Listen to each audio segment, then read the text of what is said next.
Welcome to Hurrdat Sports Live. It's getting going on the far outside with Commandment. They're both putting in their runs as they arrive into the final furlong.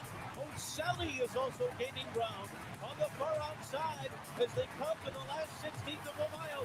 Damon Bourbon in front. O'Sally a huge long shot. Renegade and Golden Tempo are closing too. Here's Golden Tempo. Golden Tempo and Shereen DeVoe make history in the Kentucky Derby. There's Husker with a shot. They score! James cutting in front. The shot from Gastill.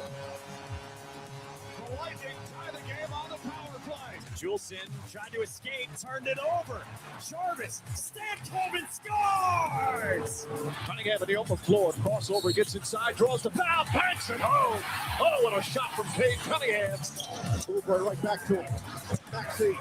Again to the left. Another deuce. Tyrese is taking over. Still some outs to play with here as Stokes tumbles one through the vacant right side for a base hit. Overbeek around third. The throw comes in from Furch. One hop. Overbeek is safe. RBI single from Red Stokes. Shutout no more. Clausewitz grounds to short. Cusack has it. Flips to Cammonson in second. In time to force her out. And in time to secure the outright Big Ten championship in 2026. For the first time in 22 years, the Huskers are the outright conference champions. Good morning. Welcome into Hurrdat Sports Live. That's DBM Ravi Lulla. We're presented by NextGen Mayo Medical. What's up, DB? Good morning. Oh, sorry. Let me try again. Let's start over. We're going to start over. No, it's fine. Good morning. Welcome in. It's Hurrdat Sports Live. You're stupid. Presented by NextGen Mayo Medical. How we doing? I'm good. How are you? I'm good. Yeah? I'm good. Feeling froggy this morning? I thought of you yesterday. Remember how I told you the last time, like the last time I had to get rid of a dog? Oh, yeah. It was like nesting. Yeah. This is funny, but not funny. So I, bumping around yesterday morning, and it's like, hey, Blackstone's got to go. It's like, huh? Oh, it's clutter out there. It's got to go. Mm. I didn't think much of it. Yeah. Apparently that thing was already on Facebook Market. So I'm thinking to myself, shoot, I know she likes the dogs. What's next to go? Yeah. So It's tough out here. guess I'm short of Blackstone. You were thinking about getting rid of it anyway. I was, but not for that price. Well, My man came over. He's an electrician. And I mean, he was there like, this was all before like 9:45. you may have underpriced it.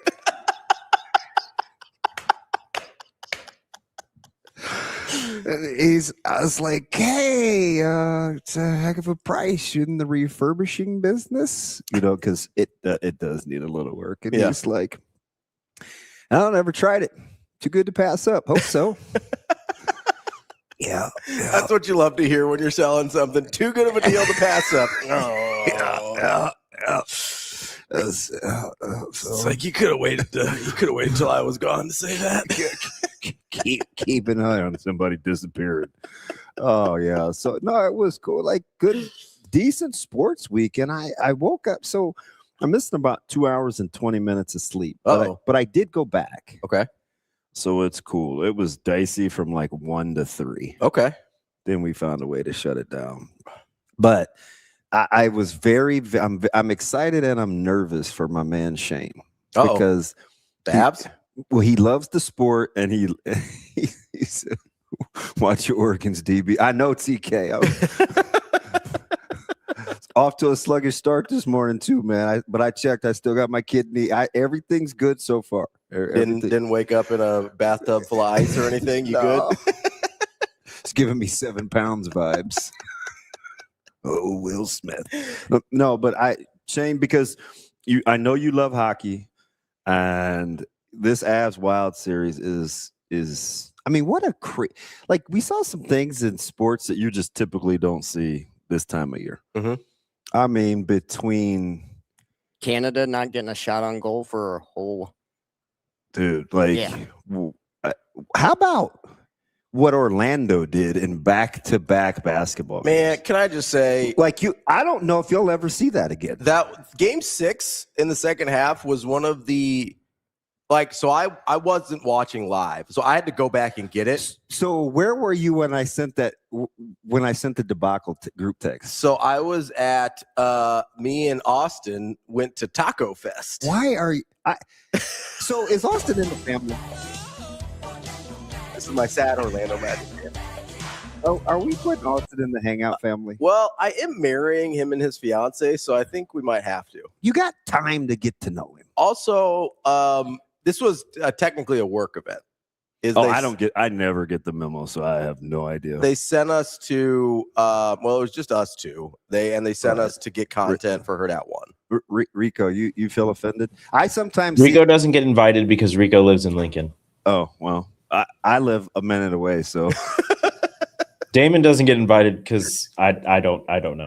Apparently, I'm antisocial. This would have been your nightmare. Oh, video capturing content? Not just that, but also like the atmosphere. What was it? There was nowhere to hide.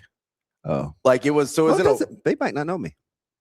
Would have been fine. I got recognized 4 times. You would have been in trouble. Oh yeah, I'd have been mad. So you'd have been in a lot of trouble. I see his mug like pop up on my TikTok, and I'm like, oh, when do you do that? Oh, when do you do that? After the show. Oh, that's nice. They got him out doing that. I was like, shoot, that must be why he makes some money. Listen, I'll dole my talents out for more dinero. What would you like? I'm a hooker for hire.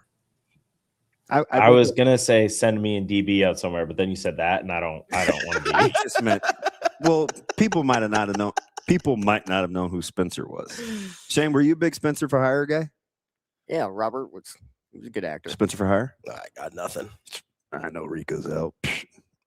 Yeah. Okay. Said, no. Spencer for it's an old TV show. But yeah, so they basically was in a warehouse in South Omaha.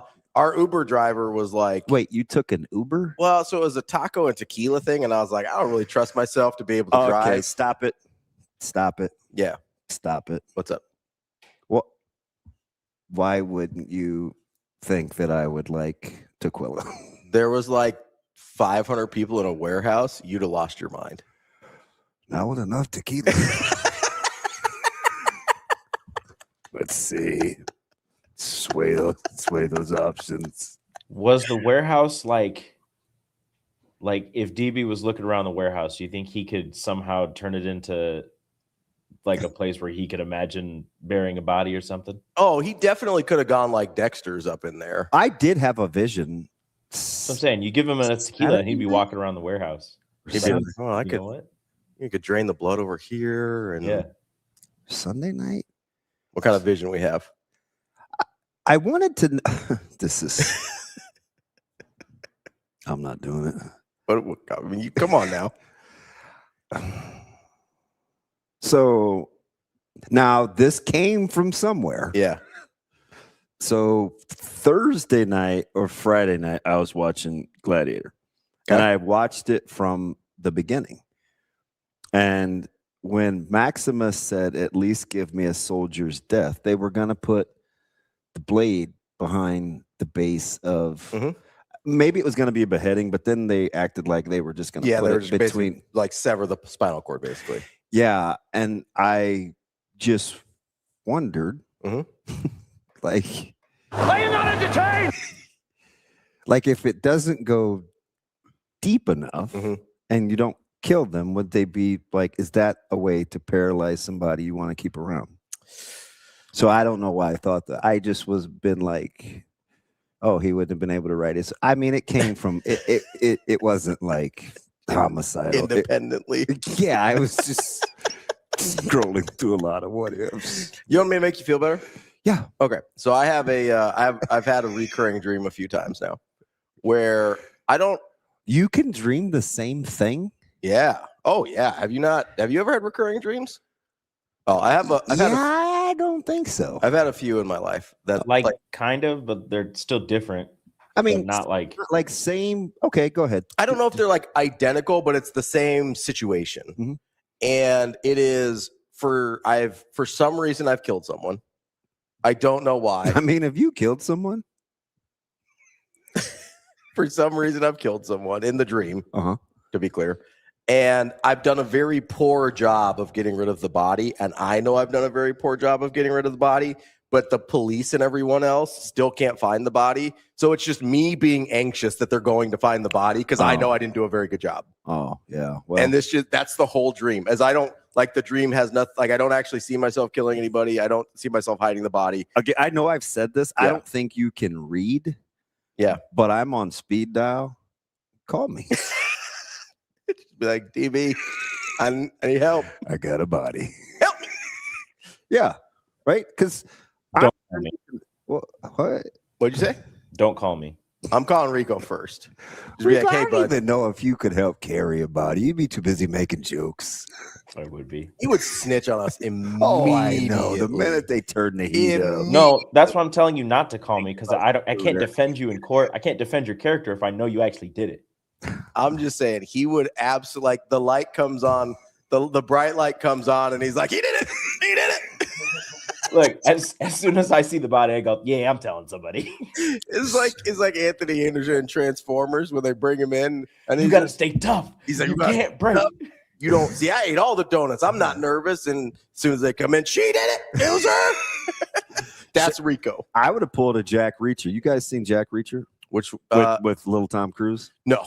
So when I don't know why I asked which one. I haven't seen either. When the sniper, when they think he did it, he's in the interrogating room, and the DA is batting like 1,000 in terms of the death penalty. Mm-hmm. It's like he doesn't lose, and he's actually the defense lawyer's dad, which is kind of a plot twist. Spoiler alert if you haven't seen this old Jack Reacher. And it's the lady. She's so creepy looking. I can't remember her name. Google Jack Reacher just real quick and find. It's not the first one. It's the second one. He did multiple movies? He did two. It's this one. This one? Yeah. Okay. What's her? Is it Laura Line? It's not Laura Liney. That's Ozark lady. Oh, Rosamund Pike. Yeah. She's the Gone Girl lady? Yes. Yeah, super creepy. She's a weirdo. Yeah. I don't know. She makes me uncomfortable, but it might just because do you think she intentionally doesn't tan, or is she just pale? I don't know. Some people don't take to. She's always. I think she gives me these ghostly killer. Not that I could. I mean, she just gives me weird vibes. She's maybe like Ghostface Killer. Well played, big Wu-Tang Clan guy. It's okay. I like Ghostface. Ghostface did a banger with Method Man and All That I Got Is You and Mary J. Yeah. All that I got is you. And I'm so thankful I made it through. I don't know if I know that one. I sit and think about. Yeah, Ghostface at the very end goes, hey, the child I was today is blah, blah, blah. And he goes, if you don't know where you come from, you're never going to make it to where you're going. That was Ghostface. There you go. At the very end. But yeah, anyway. I think Gone Girl has tinged how I see her in everything. Yeah. Because I'm just like, I'm not riding with you at all. Yeah.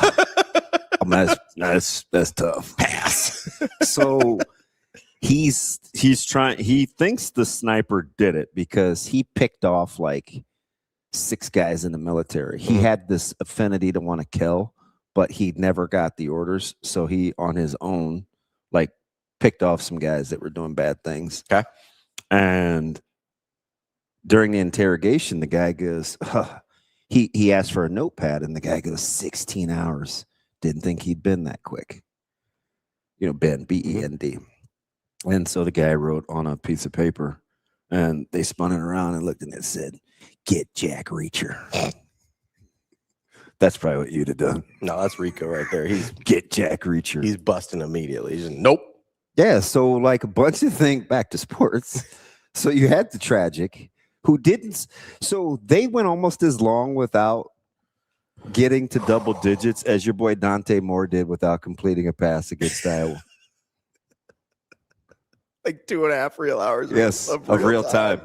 Dude, so I had to go back. I mean, just think about that for a minute. I had to go back and get it because I I was checking the box score because You're like, there's no way they scored 9 points. Well, I had like I have a weird affinity for the Magic because I like that stupid song.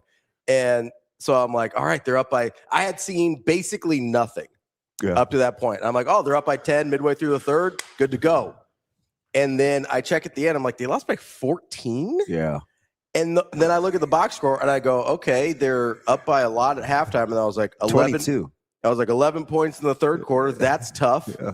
8 points in the fourth. Not sure I've ever seen that before. Yeah. A single-digit quarter in the NBA. 19 for the half. Yes. A single-digit quarter is bad in high school. Rico, you can count. If you score 19 and a half, what's that for the game? What'd you have in the first half? No, there you go. He pulled a Shane. Is it like 10, infectious 11, 12. over there? No, that is clearly not the dumb room because there's a lot of funny things that come out of that room. It's just 38. Can you imagine like scoring 38 points and an NBA basketball? You meant both halves? You said if you scored 19 and a half. Hey Shane, do you want Fernando Mendoza? Hey, I said it. No. Your wording was bad. For the game. Your wording was bad. No, okay. I knew exactly what you meant. I'll own it. No, yeah, because you're talking about it. Ridiculous. I don't even have in my heart to like. I just let it. Anybody else?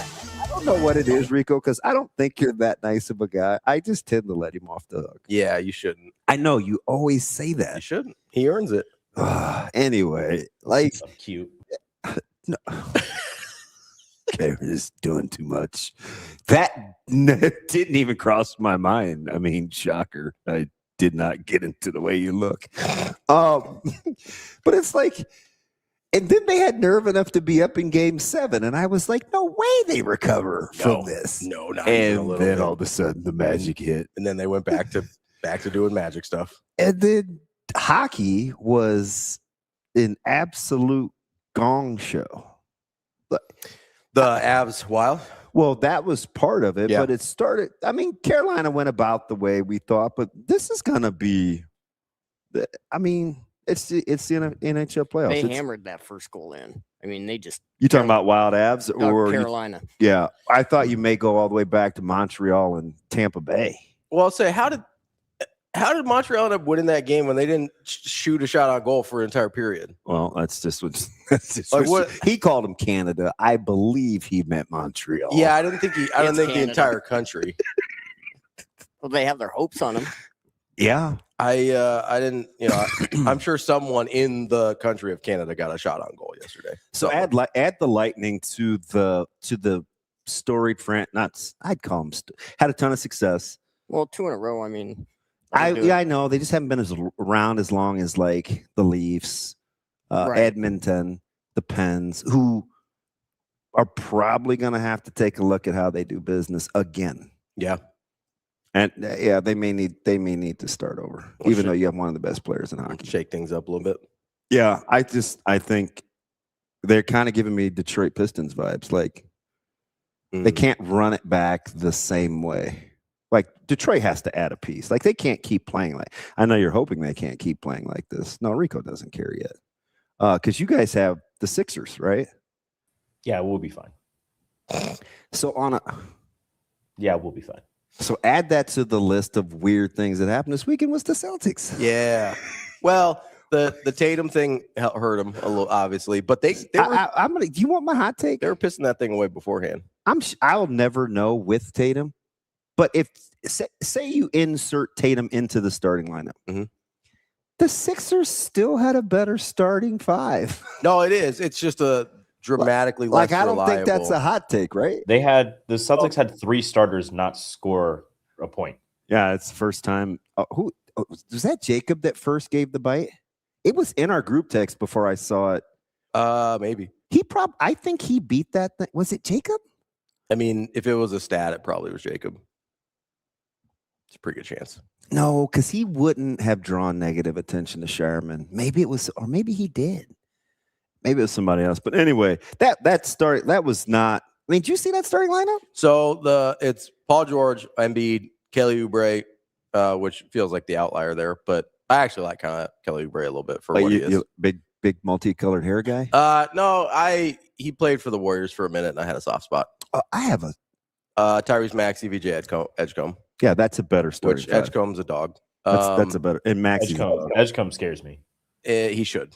And then the starting lineup was. We have a player at Westside we call VJ Edgecombe. He looks just like VJ Edgecombe. Yeah. Is he also a dog? I hope so. Yeah. I hope so. His dad was tough. So I'm hoping he's a dog. So you know Would what he I'm not somehow find the camera and wink at it after making a clutch bucket? No, when you see him, because I think he's gonna be good, and he plays a position in which you can easily see him. You watch. If he doesn't do a thing to his hair, because it is just doing what it wants to do. It is super VJ Edgecombe. Every time I see him in the morning, I'm like, man, did the guys give you a hard time about? Yeah. just doesn't care. Nope. The Celtics, if you would insert, which is weird when you're driving like a $65,000 vehicle, you maybe would mix in a little edge up. That's not who he is. Not about that life. No. Fighting urge to be. Fighting urge. So even if you put Tatum in the lineup, he'd start over Shireman, right? Yeah. So it'd be. It's still a better start. Tatum, Ron Harper Jr. For some reason, isn't he? He's hard to watch. Like, why aren't you starting Pritchard? Can I just say something? Yeah. No, about this is a Celtics hot take. I'm ready. When they're not making shots, they're bad to watch. It is the worst basketball to watch. It looks like a pickup game. I don't know about the worst, but it's bad. I mean, the Raptors are bad to watch. So they had 7 missed shots at the end there. Like the Raptors be going like 12 of 50. How many shots in a row did the Magic miss? Dude, was it? It was like 21. Yeah, I think. In a row. It was. I was trying to think because I was like, oh, that's kind of like the Rockets in like 17 or whenever. Red glare. Whenever they lost to the Warriors and missed like 29 threes in a row, and I was like, whoa. But that was just threes. That wasn't killed that note. Actual shots, right? Mm-hmm. Like the Rockets made other shots in that stretch. The Magic missed 21 shots in a row. I know. That's how you get 8 points in an NBA quarter. I think they scored 15 in the third yesterday. That's bad. Oh, yeah. And it wasn't the worst. It was the third worst. It was the third worst quarter in 48 hours. That's it, the last 2 games. Like you're just not gonna see that again. Yeah, close out basketball. Gotta love it. They probably need to figure something out there and add the Celtics to the storied franchises that can't run it back. You need to move off the little Cro-Magnon dude with the ball. You need to move off of Derek White. Okay. You need a point guard. You need a center. You need a real point. And traded away Al Horford. That was your first mistake. You have to revamp the front court. But what kind of front court are you going to play? Pretty good, though. Yeah, he can be. When you know he's on the court. You better, I know you're not drawing plays for him. No, but like if you've got Tatum and Brown and if you get a real point guard, you can survive having Kata as your starting center. Celtics got they have one title with Brown and Tatum, just the one. Because they lost to the I Warriors in 22. I think you got to break that up. So they rushed Tatum back. He shouldn't have come back this year. I felt awful because you low-key like him a little bit. I do. Yeah. Micah can't stand Which is weird. I know. He doesn't seem like your type at all. I know, man. You know what? It's like Vince Carter. I don't know what it is. Yeah. Because they don't really fit my Duke guy. Mentality. Duke guy. I can get over that. Yeah, but like if you acted like you just smelled a turnip. Can you do that look again? Duke guy. That's an ugly face. I don't know why I thought about turnips. It's the only one I got. I don't even know the last time I smelled a turnip was. I have no idea what a turnip smells like. They're horrible. My mom used to clean them when we used to have turnip greens, and I was just like, help me. No, I'm serious. Like I can recreate the vomit. We don't need to do that this morning. Oh, I have my bag. No, you know the reason that I don't like. I understand why you might like his game, but I don't really. I like him. see that makes it. That's the confusing part because I can't explain it. He's so like mercurial. No, he's cringy, but like not He's cheesy. Yeah, cheesy. Why? That's so. Have you seen the clips of him like just recreating what other like when they win the title? He does the KG anything is possible thing, which is super. He just copies it. He doesn't have his own personality. Yeah, I'm a big KG guy. He did the Kanye West. What they always ask me what would happen if I lost. I guess we'll never know. Yeah, He doesn't have like a real personality. He did the Kobe pose. thing. I'm not going to spend 88 hours defending a Dookie, but I like you guys could probably win on that hill. He is weird. He's super cheesy. Like I don't think either he doesn't have his own personality or he's not willing to show it. And I'm just, what are we doing here? I just think he's like, I mean, he's kind of a square. It's one of the reasons I kind of like Rico. Like it's almost like I know. Damn it. It's like you're a giant dork. I kind of like you. Wow. Not what I said. I mean, that's pretty much what you What do said. you think square means? I was going to explain it, and I was like, nah. Take that on back. You think I'm a square? No, I just think you're genuinely kind of quirky enough to not really be able to get mad at. I don't know the word I'm looking for. I never thought that. Oh, it's hard. I never thought being compared to Jason Tatum would be an insult, but I'm insulted. I can't. I'm butchering this thing. The only way I would think being compared to Jason Tatum wasn't an insult was if you were talking about my injury recovery ability or my jumper. That's yeah. it. He does have a wet ball. Yeah. I mean, he can stroke it. Like I don't particularly for a guy that's as good as he is. I should like him more. But I mean, wasn't this statistically? You're just watching at this juncture in the season, whether it's the NBA or hockey, just seeing things like how are you not going to have a shot on goal? Just watching some bad ball. How are you not going to have a shot on goal in hockey? I would think you get one on accident. Right? Just kind of like turnover, whatever. Trick it off in the like you get some open ice or something like just on accident. And they won. Yeah. That's a W. We saw a triple-double where a dude made one field goal. Yeah, I don't even know how that happens. That's one of the strangest stat line anomalies I've ever heard of. And flipping Nebraska baseball gets swept. Yeah, just talking about I pissed down my leg and I broke the other one. And on Thursday, I should have been safe as a kitten. We're just not going to get any hits this weekend, I guess, huh? Yeah, I said as long as they don't wet the bed, they're firmly in a hosting situation. And those sheets be yellow. What happened? So stupid. Like, my guys went out there with limp noodles instead of bats, man. Like that thing. Hey, Ben, they were super fluky. It's like, and I know we've gotten in. You don't watch enough to want to fight me over it, but you know, I hate the term puck luck, even though I do think a couple carom. But sometimes I think, you know, like even in odd man rushes or when you're putting pressure on the net, like I could see a little stick back or like those. I don't know if I'd go as far as to say puck luck, but those were some crazy goals. Yeah. Yeah, I know, man. We have I say we got Shake and Bake up there. Yeah. Back in his old Omaha sweater. She has and by she, I don't like to use pronouns when people actually have names. Sasha has a lot of things in her office that I would like to bring in here just to occupy my like the buttons. No, I'm not doing the buttons. No more buttons. No, because you got traumatized because that's not the word I use. No, they're all worse. Wow, Ravi Kachera for belittling. That's fine. All right. I wasn't belittling. But who? But I sat on that one. Belittling. Too many tacos in Tequila. Yeah, I know. It's still in the system, you know. So I had to Uber. Did you get it in? Not too bad. It was enough that I Did was. AJ get it in? I think we were both feeling pretty good, but I wouldn't have said we were. What's a Buzz Jimmy Neutron look like? Not that different from a regular Jimmy Neutron. I'm more of a sausage guy, though.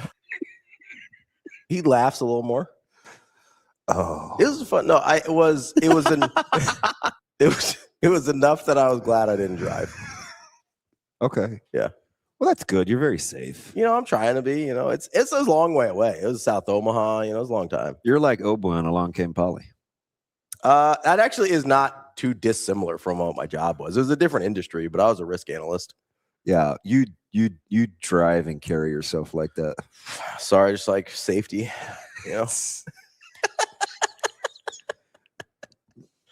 There's things in the middle. I'm not as bad as some of his tendencies in that movie. Yeah, Like I don't care about the Big Ben Stiller guy. He's okay. So He's better as a side character. We were talking about Kelly Oubre and his hair, and it made me think of something that happened at the store with Zoe. What's that? Considering, hey, how about this? I'm not gonna say lost. Okay. She was unaccounted for in the grocery store for probably 5 minutes. Maybe 5-6 minutes. Okay. Like unaccounted for.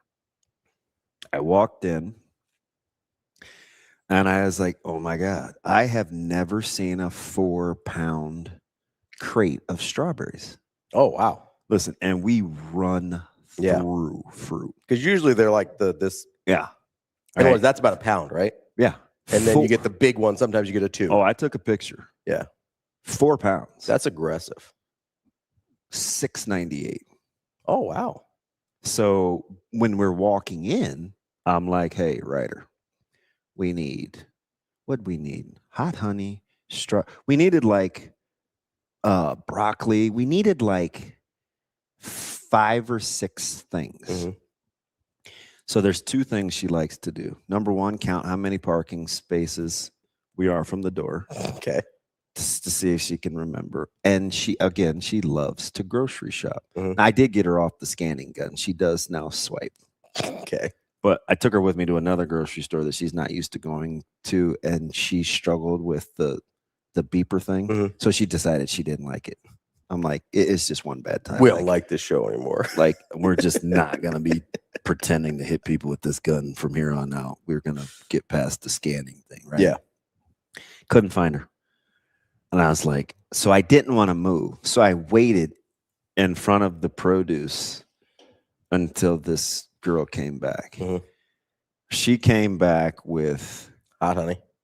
Nope. No. She got frozen cinnamon rolls, some frozen dinner rolls. Was that on the list? For her. Okay. She's like, we got to have some cinnamon rolls. Goes on her own list. Do you know what she said? She said, you need something to vacuum seal, don't you? Because I take them out of the bag and I vacuum seal them. The cinnamon rolls? Yeah. Come on, man. Come on, man. What are we doing? Look, man, she knows you. She does. This little girl bagged the broccoli. Arms full. She's like, here you go. I was like, where have you been? And who am I going to call? I'm certainly not telling on myself. Until now. But I'm like, yeah, it's all fun now. But literally, I sat there for 5 minutes in front of the strawberries because I didn't want to be the guy that went to go try to find her. Yeah. And she's coming back Went to go where find you. Yeah. Yeah. I'm just imagining. She bagged broccoli. I'm just imagining that scene in Home Alone where Macaulay Culkin's just in the grocery store, just doing his thing, and they're like, "What are you doing down there, bud?" Yeah. And she played against a team yesterday where one of the opposing team's coaches works at Hy-Vee. Yeah. And I was like, oh, I bet she sees this little girl just run around this store incessantly. So anywho, but I need you guys to help me with this. So it was back to the Kelly Oubre, the color hair thing. Yeah. They were let's just say they were friends. Okay. And I'm just listening. they were a couple of times we just happened to be in the same aisle. Sure. Well, mainly it was the fruit and veggie section. Yeah. And so about whatever, however long I was in there, 12, 15 minutes later, they're checking out, and they're across from me. Mm-hmm. So I'm trying not to be nosy, but Zoe's doing the scanning, so I have some downtime. I'd gotten the bags ready for her, and she couldn't do something on her. One of them couldn't do something on their phone. Mm-hmm. It's like, oh, she's trying to beep it. Yeah. And it's like not going. So I'm like, do I, don't I? Like, they may not. Like, I have all sorts of questions that are going through my head. So I bebop on around and I go, hey, I said, what's going on? And she goes, oh, it won't take such and such. And right then I knew I had a decision to make. I was like, I'm kind of pod committed, but let's just hope this isn't a big number. Yeah, once you bebop over there, yeah, you're all in. I know. But it was like 2302. Okay. And I was like, oh, here. I said, hey, no. I said, no problem. I got you. Swiped it, whatever. And I went back and on my merry way. But her friend was buying groceries separate. Mm-hmm. And she just went about her business and did it. And I was like, not helping her friend out at all. I was like, huh? Well, you're not gonna help out your boot like you. But then I thought about it. I was like, they were maybe at an age where it's a little snug.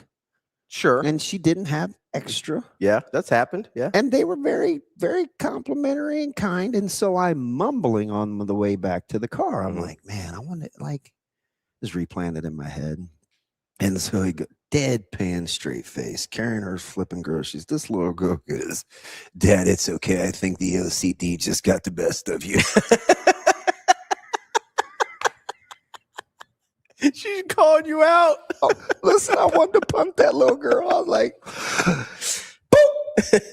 You're like, I could be a place kicker. Watch, because it was driving me crazy to watch, to just see the struggle. I was like, I probably wouldn't even noticed. I would be like, oh, they're doing some stuff over there. No idea. It's fine. It's totally on me. Just add that to the weekend of debacles. No, it's fine. It's good. It's DB storytelling. And that's And now all of a sudden I'm missing a Blackstone. It's a nice little vacancy out on the old deck. Too good of a deal to pass up. I may have to hire him though for something. Yeah, you'd be like, hey, can I get a discount to get my Blackstone for free, basically? I'm telling you, I know you're going to give me a serial killer joke, but he pulled up in like this white van and he parked lengthwise, like blocking the driveway. Mm-hmm. So we wheeled it down together. I was like, oh, hey, I'll help you. Yeah. And apparently he bought my propane tank too, because what would I need a propane tank for without a Blackstone? I was like, that alone cost me about what this dude is paying. But it was just the two of us out there, so I didn't feel like talking to myself. And so we wheel it in the back of the deal, and he just he pulls the doors open. Mm-hmm. I was like, oh my God, this is how it happened to old girl in Silence of the Lambs. Like I could What? No, not you. You're dumb. I know you're going to laugh. Listen, I defend you. Why are you looking at me like I'm crazy? Don't act like you didn't call me a freaking cornball. No, he said quirky. I don't use the word cornball. I don't use the word cornball. Somebody in the comment section called him a cornball. I called him cheesy. Ravi was making fun of the way that he acts. And you said, you know what? You remind me of him, Rico. You kind of like Jason Tatum. Quirky. All of that. You were like, you know what? Rico. I'm like, this dude could have taken me with his boys if he wanted to. I would have been got. Yeah. I didn't get in first, but like, let's just say now it's broad daylight. It's like 9:50 in the morning, but like, I could have been gone. I'm like, was this part of the plan? How do I ask this? Oh Lord. What did this person look like? He's like age. He was probably in his, you guys are about the same age. Okay. High 30s. Do you look like me? No. Do you look like Jimmy Neutron? Yes. Okay. Except maybe he'd been coming off a bender. I don't know. Well, like I said, so but Listen, he's obviously negotiating early. Maybe he got up sooner than he wanted. Maybe he's ready to go. He's like, oh, got to check for Blackstones this morning. So you know when you were a kid and there were like spiders around the house, and you know your parents would be like, oh, it's okay, don't get scared. They're more scared of you than you are of them. Yeah, that may have been the situation with your guy. Here we go. If I had to guess, here we go. Maybe it's possible. Okay, so. You know, everybody's scared of everybody else in that situation. Scared of the black guy. Oh, that's not what I was doing. You're at your house. You got everything at your disposal. You know what I mean? Like, he doesn't know what he's walking. Like, he walks up to the door. He doesn't know what he's walking into either. You know what I mean? Just like, that's why I don't let Natasha sell stuff on Facebook Marketplace. So you could do that somewhere else. Not having randos roll up to my house. Although I do say if they go, can I tell a quick Facebook Marketplace story? He said no one is trying to abduct you. Now I'm the cornball. I'm just saying, like, if you roll up to the house and you hear those dogs, like, you're probably not coming back. Mine, not yours. Oh, your tiny little table dogs. Ain't nobody scared. So now you're just gonna go in unnecessarily because I called you quirky. Probably. They're gonna see Bella on the table and be like, "We can handle that one." They're gonna be like, "Oh, we're taking this guy." They're gonna see your rubber gloves and be like, "He ain't about that life." Can I tell a quick Facebook Marketplace story? Sure. I was selling some bikes that I had. No, don't talk. This is my time. I was selling some bikes on Facebook Marketplace, and we went to have them go test the bikes out and get there. It was like these two older ladies. And one of them was like, well, can I see how it rides? I was like, yeah, I guess. So she gets on it and she was riding around the parking lot. She goes to stop. I guess it was a little higher up than she thought it was. And she fell.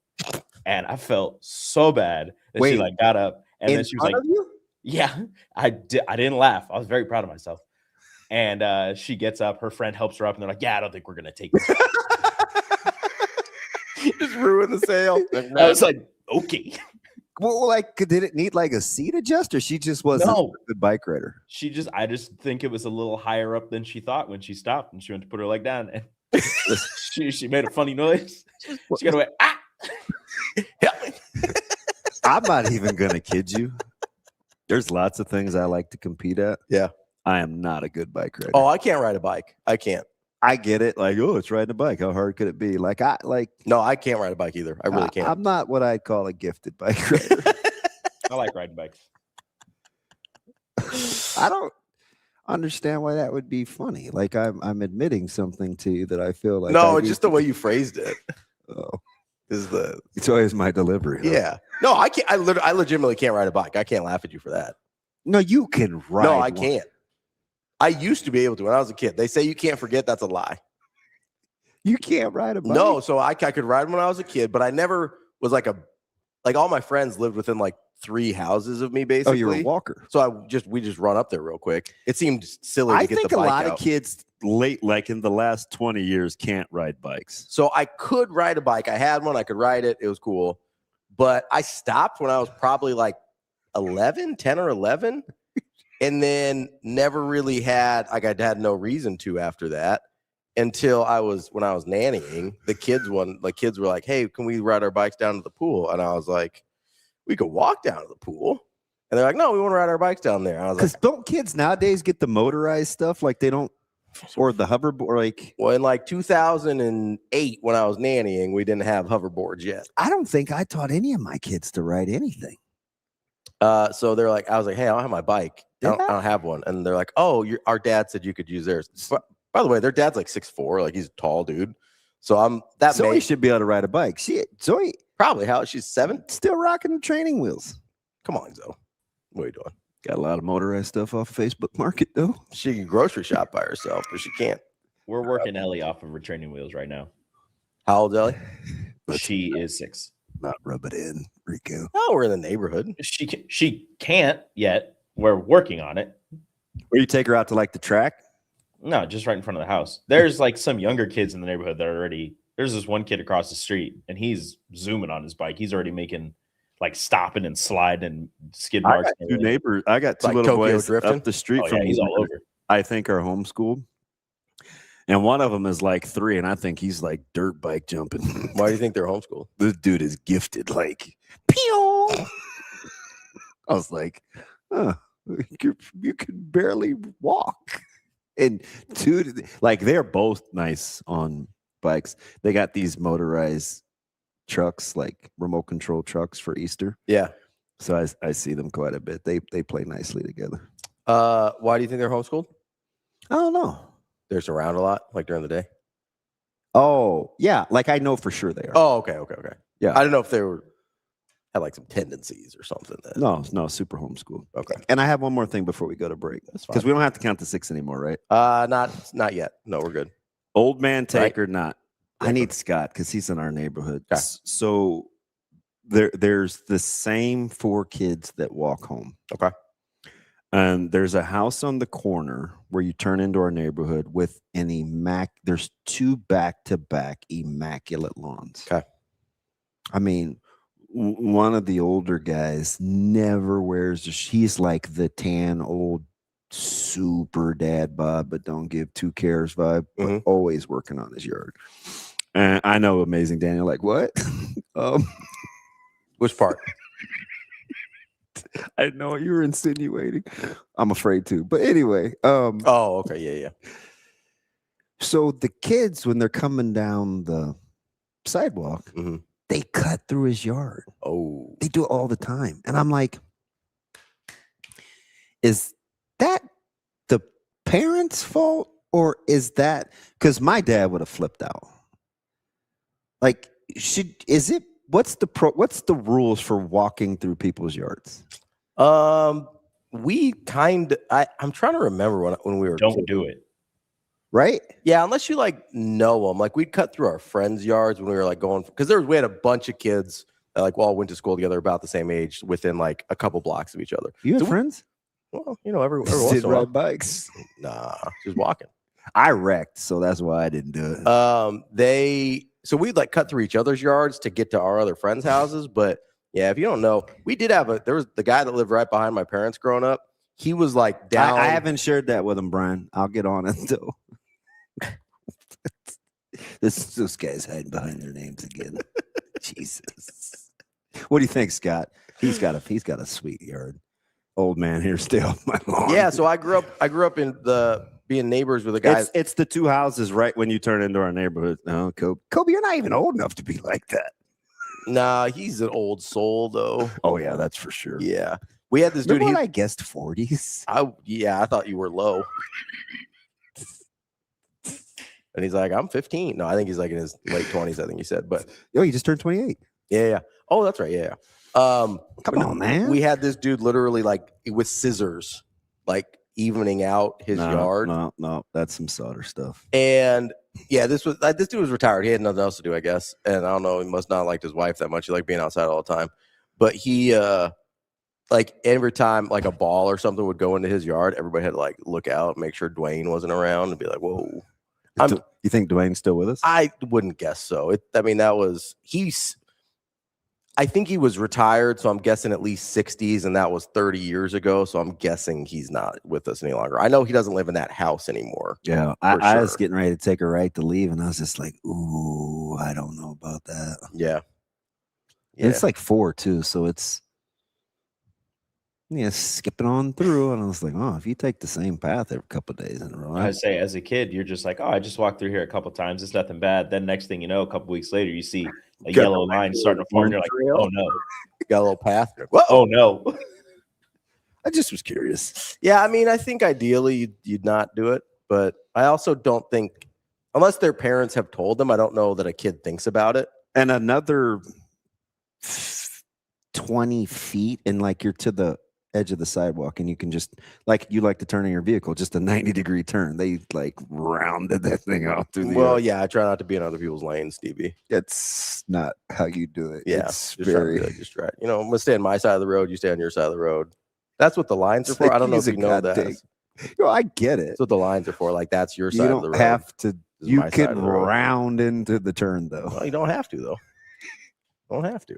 So you can get mad at the people on the interstate that can't take the bend between 84th and 42nd. Yeah, exactly. 'Cause that's not a turn. God, it's a nightmare. I was driving downtown. What day was it? Go to the old warehouse? It might have been to Taco Fest. And no, because you Ubered. No, well, yeah, the Uber driver, we had some traffic. There was a couple times I'd be like, hey, bud, we're falling a little close here. We're getting a little, a little dicey. Oh, yeah. Did you? I thought you only Ubered a certain way. Aren't you a black guy? Thank you, but no. They don't have those in Omaha. They don't have Uber Black in Omaha. Well, you can. What do I get? So I got Uber Comfort. Maybe that's it. Is that the one where you can say silence or? Yeah, you could say no talking. Temping, you can ask for temp, and you can. Typically, it's a newer car and a little bit more room in the back seat. So Uber Comfort, is that what you? That is what it's called. That's I believe it because I look for ratings. Yeah. Both of mine were 499 pluses. So just didn't like the way that he drove. I mean, he was a little dicey, you know. So who was carrying the camera? Did you shoot with your phone? We did phones. I'll be honest. Austin did most of the work.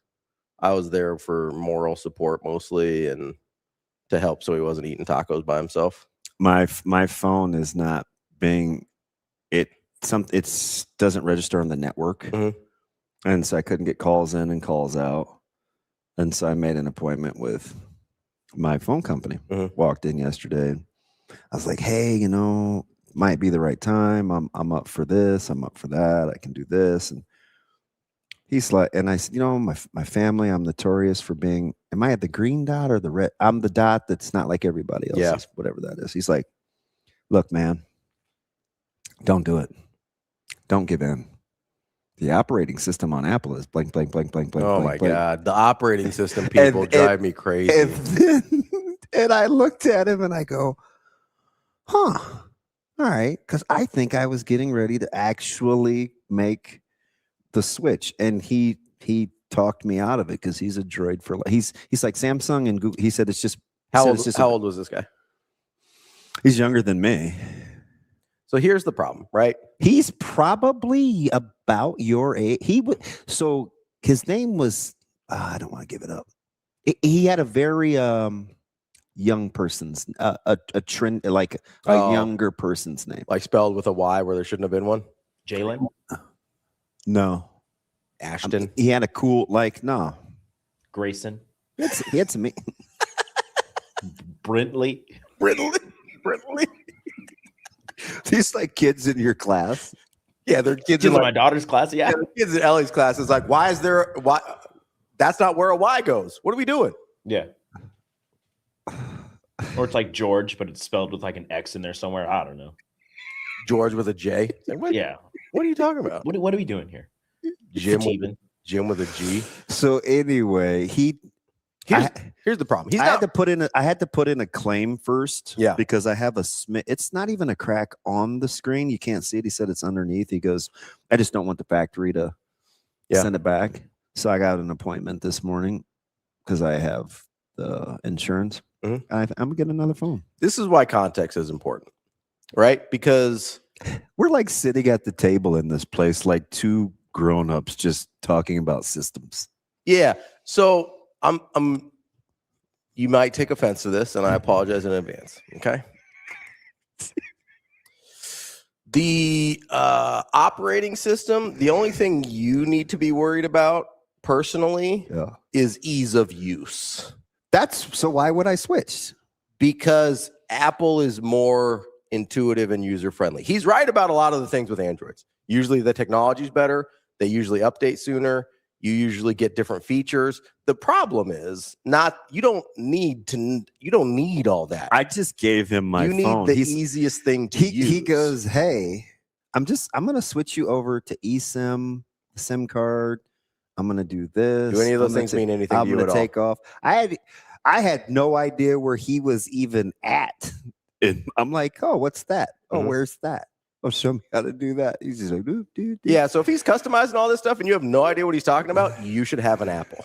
That's my point. right? This has been a thing forever. So my dad had a computer store when I was growing up, right? So you're saying keep it simple. It was, yes, the Apple is the simple product, right? For a man that tends to struggle a little bit with technology, Android probably not doing you any favors. So it's harder to use. Zoe has a birdie. Birdie? In her class. Oh, like a name? Birdie. Oh, I thought you meant like a cockatoo. That's an old lady name. Birdie? Yeah, that's an old lady name. I didn't even know they allowed people under 90 to be named Birdie. She's a little bitty pie. Is it Birdie like a bird or like Bertie? No. Birdie. Yeah. Like drums. Birdie. Drums. With a D. Oh, okay. I was like, drums. I was like, what are we doing here? I say Bert, B-E-R-T. That's also an old person name. Yeah. Birdie. Birdie. Yeah, she's a cutie. Is that like her legal government? Birdie? Yeah. Damn.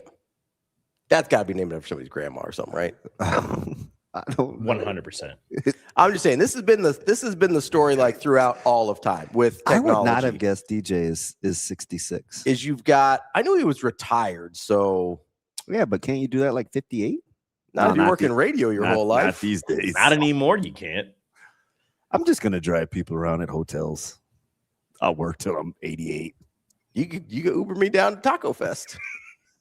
Well, apparently, according to Shane, all I do is drive people around anyway. You do drive a lot, man. I don't know. Oof. I don't know. That's fine. Thank you, A Train. Nah, I don't have. He's like, I don't want to learn. Even though my computer, I get it. Everything else is like, because everything else in your life is Apple, you would have an easier time with an Apple phone. Yeah, but anyway, like it wasn't. Also, the benefits of Android are lost on you. That's my point. He said the systems, because of my Wi-Fi at home, are always constantly like rotating. So when you have like Wi-Fi calling turned on and stuff, it's like searching for whatever. Bobby Fischer. Sure. Stupid. Sorry. This Apple thing makes you. I know you.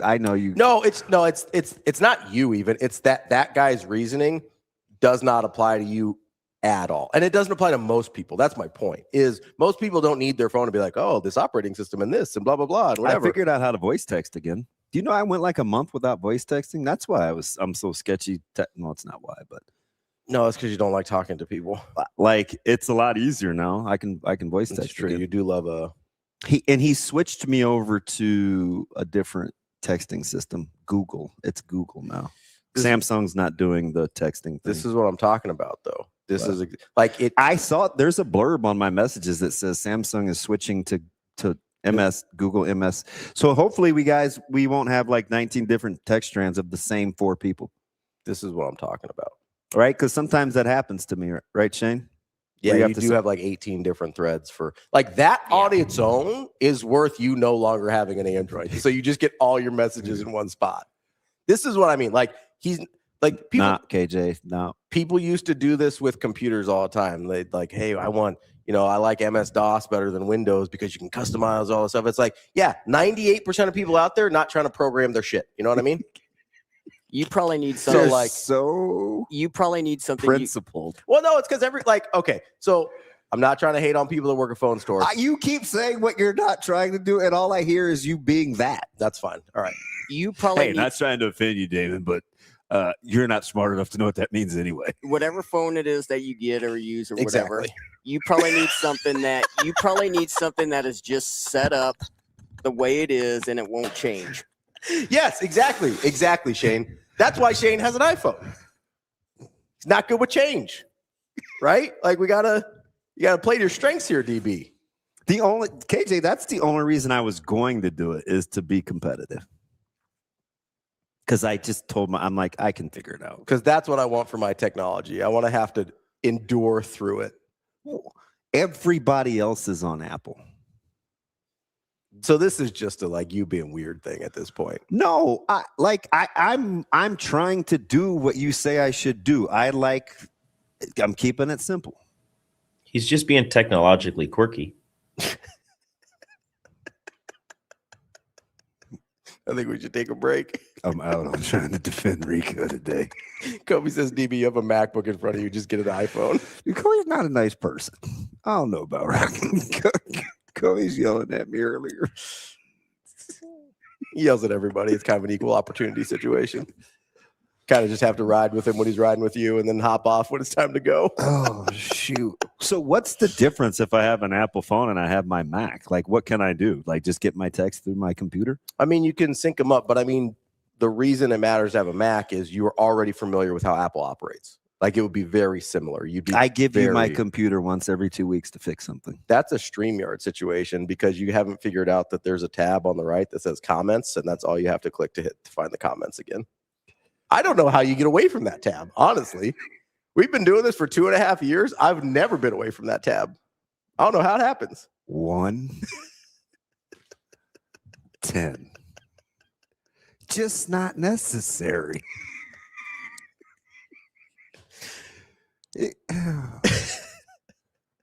No, the reason that bothers me about this, it's not even about you or the phones. It's that a lot of people that work at the either computer stores or phone stores, Ken. Conviction or whatever. Yeah, Ken, he already has an Apple product. See? Shit, my bad. Hold on, I got this. We're good. I got you. Oh, don't worry, I haven't used that paper towel for my burrito yet. We're cool. Started out with sports. It was fine. Kentucky Derby, good stuff. We even talk about that. Coming from last place. Look Dude, how quickly I cleaned that up. That was pretty sweet. That was the latest I think I have ever heard the winner's name mentioned in the race. He didn't even say. And you know how they're like juxtaposing the names and stuff? It's like, where'd this dude Yeah, go? he didn't even say Golden Tempo until it's like 3 seconds before the race was over. It's like, oh, here's Golden Tempo. Oh, unbelievable. We'll take a quick break. We don't have Sam today, so whatever. We'll just keep doing this. That's DB. I'm Ravi, Lulla. It's Hurrdat Sports Live.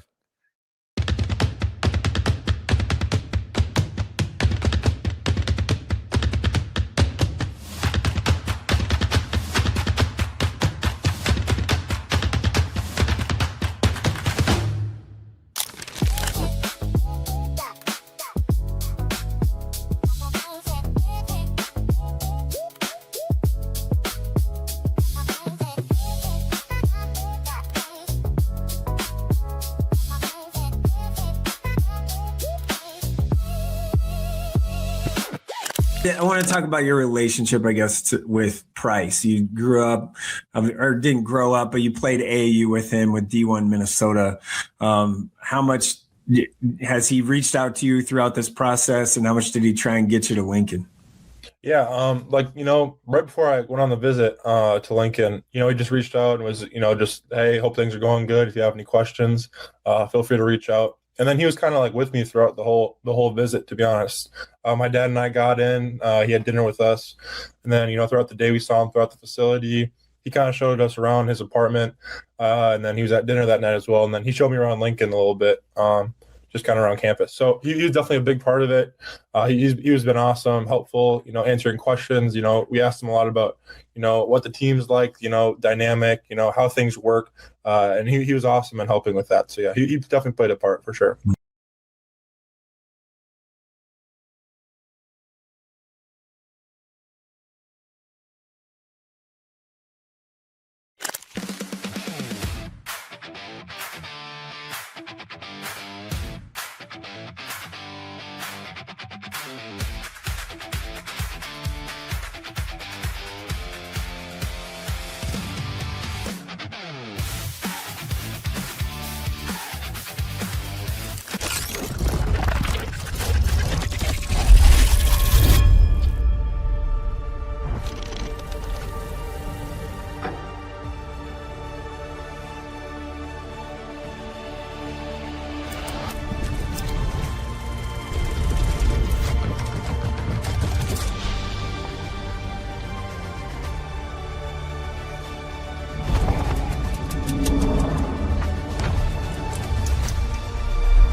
Anna Bellinghausen, Jacob Adilla here with you to talk some Nebraska volleyball. The spring season has wrapped up. Jacob, officially 3 games, 3 wins for the Huskers, and lots to digest before the fall hits. I want to start off with just that spring schedule and your initial impressions of those 3 wins. Yeah, overall 11-1 in sets played, and the one set they dropped against Creighton didn't.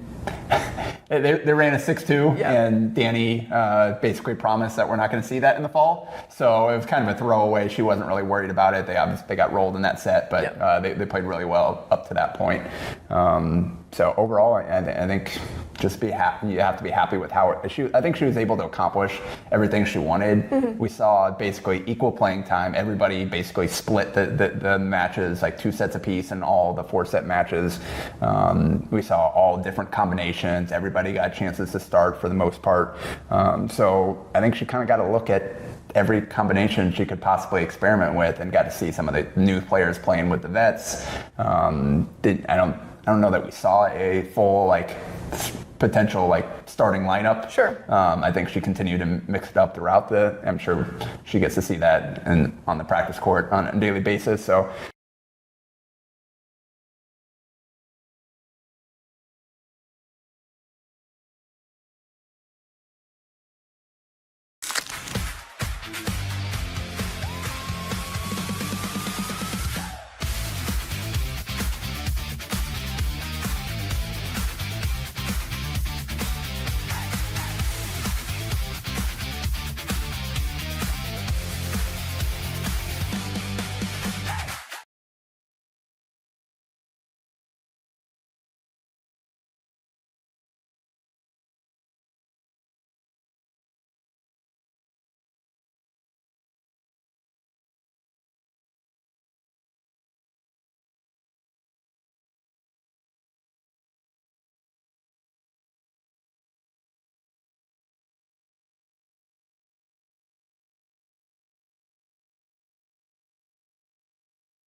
Welcome to Hurrdat Sports Live.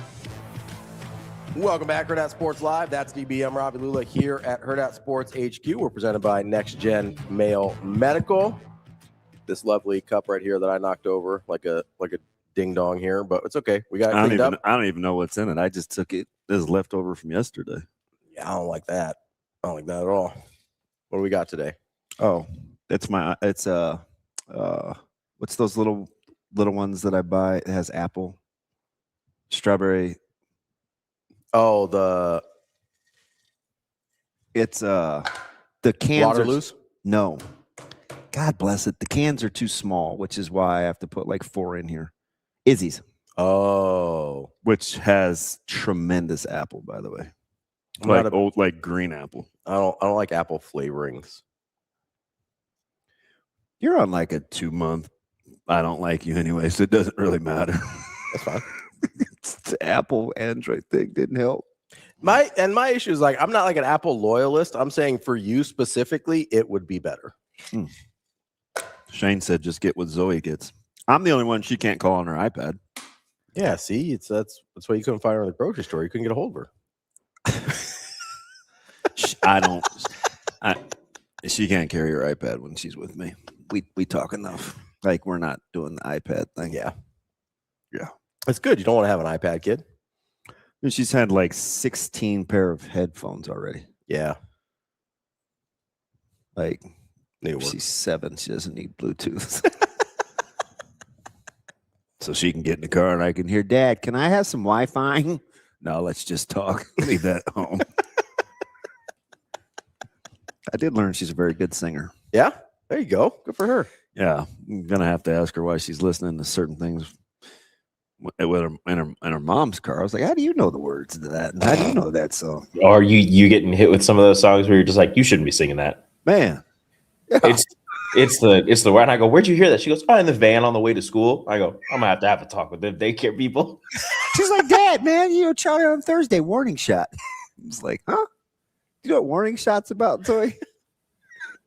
It's not like bang, bang. It's oh, let me ease the pain. Give me some of that whiskey. It's not like you a big fine woman when you not like that. She's not doing. Oh, I would. No. She's out here saying baby got back or what? I'm already worried about the first boyfriend. Like, no. Oh yeah, that's gonna be. Yeah, I'm gonna kill him. You don't say that out loud, DB. Like that from you. That's like not even like a pretend threat.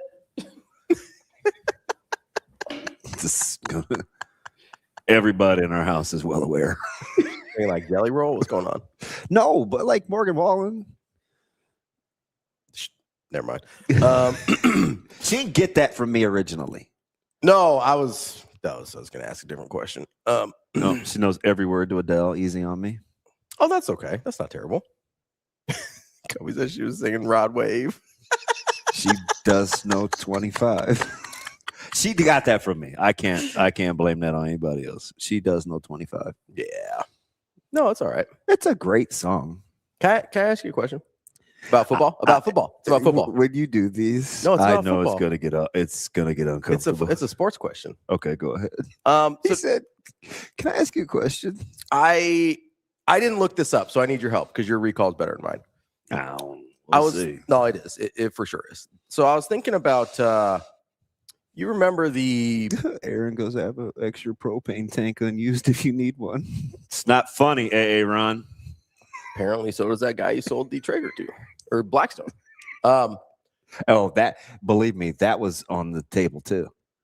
The Traeger? Yes. Did you get rid of everything? I was like, let's just slow down. Donna Summer here, Simma Donna. You didn't. She's like, hey, the guy's name was Mike. She's like, Mike, would you like a Traeger too? He's like, no, I got a smoker. I was like, we're not doing this. The first part I could kind of laugh off. It's not. I mean, what's she think you're gonna cook everything on? Oh, you just out there in like one of those survival videos. You like get a rock and you're just like starting to cross that bridge when we come to it. Out there with a hot plate. I follow that guy on TikTok that's camping. Oh yeah, and he like makes it on the slate or his whatever. Knives are sweet. No, he's got good knives. Got good knives, yeah. And I'm like, you're not living out here. How are you sharpening? Oh, he might have a whetstone or something, but yeah, probably. Yeah, he gets it in. Those cutting boards. Yeah, looks nice. Yeah. Anywho, for a second, I'm like, hey, camping doesn't seem terrible. How do you see that guy? Did I send you something? Maybe. How did you get in your algorithm? You might have gotten in my algorithm a little bit. Yeah. But the outdoors and cooking, that is not Ravi algorithm. No, it's not. It is for sure not. Although sometimes, like if you're on like Facebook or Instagram instead of TikTok, like the algorithms aren't as good on the meta side of things. So they show you like some random stuff, and I was like, this isn't for me. I'm not near as good on or familiar with IG. Yeah, I mean it's fine. They're fine, but like the algorithm's not as like dialed. You know what I mean? Can you replay I follow like how do you replay can you replay a story, or do they have a statute of limitations? It's 24 hours. That's it? Yeah. So you can replay it during that 24 hours. You can go back, watch however many times you want to, but once the 24 hours is over, it's over. All right. He was holding a teammate. Yeah. Okay. Never mind. Who? Mine on Dion. Oh, I know you don't want to talk about Dion. No, it's okay. We can talk about whatever you want to talk about. No. What's your football question? So do you remember when? You remember when Peyton Manning? Yeah, he's not a crockpot guy, Jay Sadi. He knows. He definitely knows. I ain't rocking. You remember when Peyton Manning got hurt with the Colts? Yeah. And I don't know why I said Colts. Colts. There we go. Like the people that sometimes follow weird leaders. No, I'm talking about the horses. Colts. There we go. Not Colts. My bad. Couple zigzags. Colt 45. You remember when Peyton Manning got hurt? It was kind of late in the process. They didn't really have time to adjust their roster. Am I remembering this correctly? When he had the neck issue initially, and he missed that whole season with the Colts. Yeah. And old boy, I think it was Jim. The who? Colts. And then old boy Jim Sorgi had to start at quarterback. And he's like, I was Peyton's backup. I never expected to have to play. What's happening here? You remember, so those Indianapolis teams were pretty good defensively when that team was good. Yeah.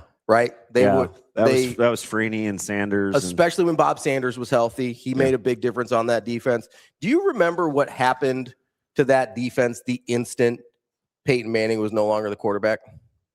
Yeah, they deteriorated. It was horrible. Yeah. Like, it was one of the worst defenses in the league immediately, right? Oh, yeah. So here's my question for you. Oh, God, I hate this. You're setting me up for something. I would never do that to you, except for multiple times a week that I do that to you. If you're a football fan, right? Is it unreasonable to think, hey, if a quarterback gets hurt, that can negatively affect my defense? Yeah. Right? We see that happens. That's why I brought up the Peyton Manning example. That's probably the most dramatic example of that happening, right? Yeah. That defense was set up to defend a certain way because Peyton Manning was their quarterback. Correct. Right? And they were very successful doing it when Peyton Manning was their quarterback. Correct. When Peyton Manning was no longer their quarterback, they became very bad at football immediately. Correct. Are there any variables here in Nebraska football last season between when Nebraska appeared to be good at defense and when they appeared to no longer be good at defense?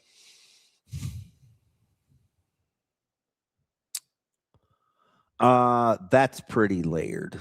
It's a little nuanced. Fair.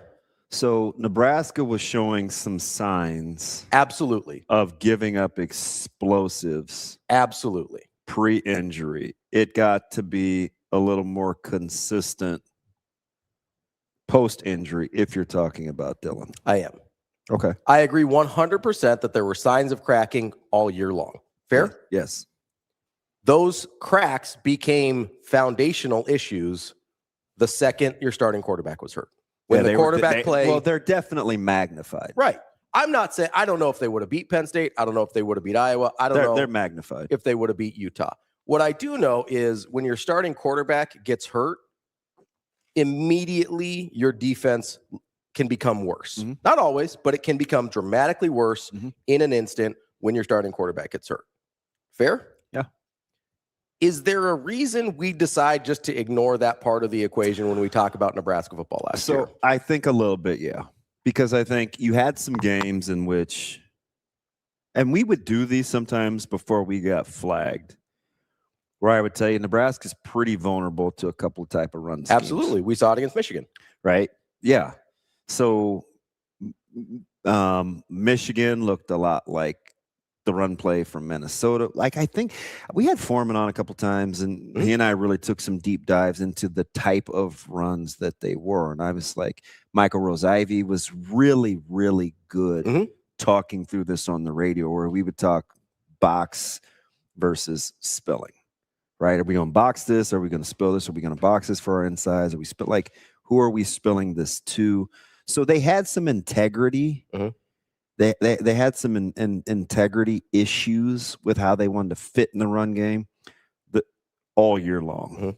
Now, I do think it's magnified when you don't have the ability to counterpunch and score, or at least possess the ball longer, because you had a quarterback that got hurt that was getting ready to set and he may have set a completion percentage record. Completion percentage record. I believe he did. So you lost the ability to play catch. Right. And for whatever issues that we had with Dylan Raiola, and there were some legitimate ones, that was part of the equation of why the team was 6-2 last year, and then was 1-4 on the way out. Right? Like, that's a pretty big part of the equation, I would say. And I get really frustrated when we just kind of ignore that when we talk about 7-6 last year. We ignore the fact that the starting quarterback didn't play for a third of the season. We just don't talk about it. Number two, when we do talk about it, it's like, well, he has nothing to do with the defense. That's not true. Yeah, I don't know who would say that, but a lot of people on the internet say this. Okay. Like, that's where I'm getting this from. And it's I wanted to make sure I wasn't crazy in overvaluing what a quarterback who plays the way Dylan did last year can mean to a defense, because I think that's a pretty dramatic variable and a pretty obvious one in terms of, hey, they had some cracks, they had some issues, but there's a reason they lost 30-27 to Michigan and 44-16 to Penn State, or whatever the number was, right? Well, pressure intensifies, right? Like, you're going to have to. Yeah. Like, you put pressure on something with cracks in it, and it breaks. You all of a sudden know that you scoring 20 is a for sure L. Yes. Whereas before, you're like, if hey, you give up 20, I should say. If we get to like 2024, we still got a shot here. And then that's no longer the case. Like that is a huge part of the equation that I think we just ignore. I think about last year. it's part of it, but I do think like fundamentally, and I don't know. I guess I'm a little. I would have probably used a different example because I think there were things that Nebraska never got right defensively. Okay, and I don't think it mattered who the quarterback was. I didn't like a couple of the concepts that seemed to be kind of on the fly or lack consistency about, whether you're going to use box. Like it was disjointed. This is in no way to defend the defense. Yeah, it's just disjointed. This is just to bring up the point that an injury on one side of the ball can affect the other side of the ball. Yeah, and I think that goes without. For me, I hope nobody was debating that point, but unless they were kind of looking at it like I was just describing, where some of the fundamental deficiencies were already there. But I think a lot of times defenses are built on because of what you think your offense is, or vice versa. Yeah, absolutely. Right? That's how that's how Iowa builds itself, right? They think their defense and special teams is going to be a certain thing. Yeah. So their offense is what it is. Yeah. Right. We've compliment them for that for the last 2 decades. Yeah. Minnesota, very similar. Minnesota's a great example. Wisconsin, when they were good, was very similar to that, right? Even Illinois to some degree, because they were a high. Illinois is a good example because they were a high. They have a lot of havoc. Mm-hmm. Yeah, they were high turnover causing defense for a couple of years there. Like you could move it on them a little bit, but they're going to get some stuff back, which is kind of how it mirrored how they wanted to play offense too. So some teams, teams that infamously have not been very we've heard this about SC. Mm-hmm. Oh yeah, 100%. You got to give your defense a break. Got to give them a shot. This, that, and the other. You're not good enough defensively to be playing like this on all. Like we've kind of heard that. We heard. Coach Ross was pretty big into wanting to dial it down a little bit, like tempo wise on offense. Even though he kind of wanted to play faster because he didn't like the way that they were responding on defense. So I think you see it quite a bit. Yeah, I get a little frustrated when the royal we starts to cherry pick things to fit our arguments, right? Rather than being. I missed this whole conversation. Well, there was a lot of them. There was a lot of conversation. Which, by the way, I'd like to give a formal "you're welcome" to the rest of the media in the state for providing content for them for the last 3 weeks. Why would you? Off of the Rule interview. Just doing our best to help out the sports media in the state here. Because a lot of people have made a lot. And listen, it was a good interview. I understand why you would want to talk about it. So, there's been a lot of conversations about. I'd love to see Sasha's facial expression right now. There's been a lot of conversations about it. Whether it's the Dylan not getting hurt wouldn't have mattered. Whether it's there was one comment. Rico, do you have the toughness, the recruit toughness comment? Because there was one comment, and this has been, I think this was one of Jason Peters' things when he was talking about where, and I think I think people missed the point on this, but I might be interpreting this because I'm leaning a certain way on it. But can you play that clip real quick, Rico? I think I never want to diminish talent, right? Sure. At the end of the day, you have to be big, you have to be fat, you have to move, you have to run well enough for your position, you have to be quick enough for your position. But once that you have that requisite amount, right, then I think both physical toughness and mental toughness are the differentiator, and a word that I believe in is grit. It was a great book written by Angela Duckworth, and it's one thing to be tough and undergo some physical pain or undergo some adversity one time. It's who has the grit, the mental and physical toughness to be passionate and persevere no matter what over a long amount of time. I think that's the biggest thing in today's society. I'm not complaining. It's just everything's so much more instantaneous. And so I think teaching mental and physical toughness, that's over time. We don't always all get what we want exactly when we want it. And most of us, when that happens, we just complain. We just feel sorry for ourselves or we blame someone else. And I'm looking for guys that can be physically tough, that will play hard, that look inward, not outward when things are not going well. And they will persevere through passion over a long amount of time. And so, that's the type of team we want to be. So there's that one. And then he has one where he also says, people talk about coaching toughness. Well, I'm telling you also better recruit toughness, right? But in that clip, he talks about teaching people to be physically and mentally tough, right? Yeah. So obviously, I think a lot of what he said about toughness was taken out of context in the sense of, because a lot of people just focus on hey, you better recruit toughness as if coaching it wasn't an option. Clearly, that's not what he was saying because he just talked about coaching it and teaching it, right? And so it became this whole thing of he doesn't know how to coach toughness. Well, back in the day, we ran these gassers and we did all this, and that's how we coach toughness. He literally just said it takes time to get people to a physical and emotional tough and mental, or I can't remember if he said mental or emotional or both. Mm-hmm. It takes time to get them to the toughness level. So I'm also looking for guys that come with that. How many times have we heard people say, and maybe I'm wrong here, but so tell me if I am. How many times have we heard people say, you got to recruit kids with the right temperament? That's part of the reason we hammer the in-state kids thing, right? They get it. Mm-hmm. They get how tough you have to be here. That's why we love the 500-mile radius, right? Kids from the Midwest are built different, right? We don't like those Florida kids. They're soft. Get them out of here. How many times did we hear that one, right? They go right back to Miami as soon as they've been here for a winter, right? They don't have the temperament to be here. So we talk about recruiting toughness a lot. But when he just actually said it out loud and then people take it out of context and miss the part where he's talking about literally coaching people to be tough, both mentally, physically, and emotionally, then we have this whole other conversation of, Coach Rule can't coach toughness, right? I don't understand how you can listen to what he said and think that he doesn't think you can coach toughness. And I also don't understand how those can be the same people who've been complaining for years about how we don't recruit tough enough kids or kids with the right temperament. Mm-hmm. Is temperament and toughness any different when you're talking about a kid? There's more to temperament, I think. But if you're DB and you listen, you don't have to give any names. I don't want you to, but you have kids that want to come to Westside all the time, right? Yeah. Fair? Yeah. That's yeah. not a secret. Yeah. You have kids that come to you and the school and the administrators and the coaching staff, and they're like, hey, we want to play Westside football. That happens a lot, correct? Yeah. A lot of them are either not turned away or say, hey, but I will say this, though. A lot of times it's not about toughness. It's more about temperament. Well, sure. But I consider temperament a larger thing. Toughness is part of that temperament, Mm-hmm. right? You guys want a certain type of temperament on your football team, correct? Correct. Do you believe that you can both acquire a kid with that type of temperament and foster that temperament once they're there? Oh, yeah.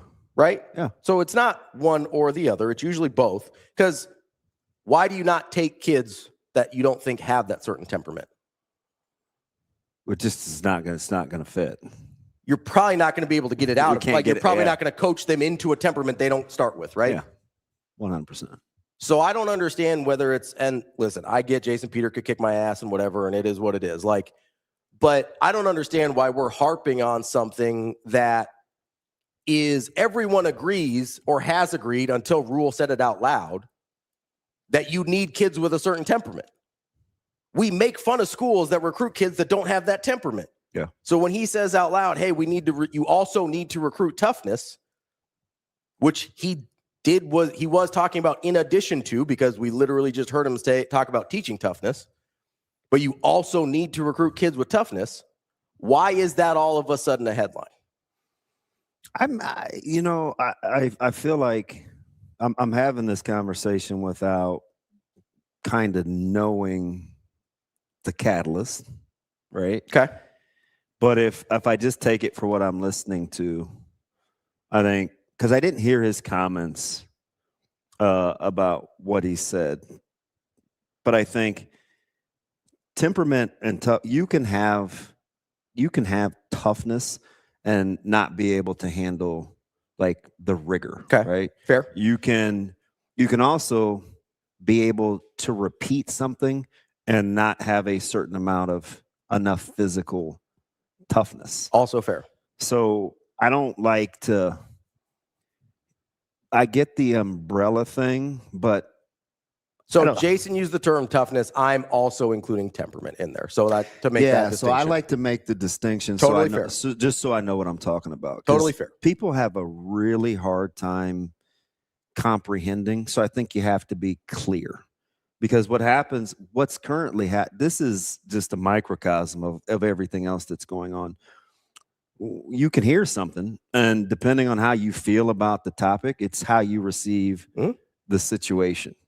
So it doesn't make it any more or less true. Sure. It's just something that you agree with. So, like, I don't know. I think the one thing that I think is what I hear JP saying is he likes he wants a standard. Sure. So there are a lot of things that I think JP says or is saying that I don't know how like practical it would be, because you have to care. We do care about wins and losses. Yes. And I don't think we just want it to look a certain way. Right. So I don't know how like practical like that is. That's not something that I think I'd be like, oh, you know what? I would get behind that. But what I do think is when you're talking about wanting to just play a certain way, I don't have any problems. Like we'll talk to him. Like I'll ask him. Yeah. We have like, I mean, my issue isn't to play a certain way. I'll ask him whatever. Like I have no. It's not, and he's not going to tell us no. I ask him whatever you want to parse to, because I don't think I don't have to tread lightly around anything, Game Dog. Like I don't. I say exactly what I mean. If you want me to condemn a guy for having an opinion, I don't. I'm also not going to validate him for having an opinion either. So like, I don't know what the point is, except we like drama. Like we like drama. I'm not about the drama. I'm in the solutions business. And guys that have opinions that aren't coaching are just providing opinions. It's the same as me. It's the same as you. It's the same as Grant. It's the same as Jason. They're just, unless you're actually able to impact the outcome by having those guys on the day-to-day, I mean, they're just opinions. I think the thing that I struggle with, and this is the point the reason I bring it up, the reason that I struggle with it is I think, I don't know if people think that when we're saying, hey, there is progress, and we kind of talked about this a little bit last week. Did you read your text message? No. Okay. I'm one of those people. She's a trip. Jess is great. We need to talk to her again soon. It's been a couple weeks. Get hammered some more. Need to get her in here on iPhone Gate. Yeah. No, the reason that I have an issue with some of this is, see, this is what I like. I can't. The lowest common denominator thing. I have to be very leery of. This is a prime. Like this chat is a prime example of hearing what you want to hear. Sure. And that's easy. Like you can go back and replay it. You can look at it again. But like, to try to push the envelope for drama is like, this is lowbrow stuff. This is super lowbrow. The issue that I have kind of with the whole situation is there seems to be an inability to be willing to say or willing to see that while current records and standards are not good enough yet, it is still dramatic progress from where they have been. And I don't know why that's so difficult. Yeah, I don't know. So that's the part I'm struggling with personally, if I'm being honest. Well, I'll say, it's like at the bowl practice. What I said, I was like, it wasn't quite loud enough. Yeah. Right. I said this on the show. It wasn't loud enough. Where I'm thinking, when I talk about loud, I'm not talking about music. I'm not talking about chatter. I'm talking about like when you walk into an environment, you can hear. There's just things and so coach may say, hey, what'd you think? Or this could be back at the indoor facility and I'm at a practice, or somebody say, hey, what'd you think? And I said this to I said this to Coach Roy. I'm like, it's just not loud enough. You know what I mean? Like,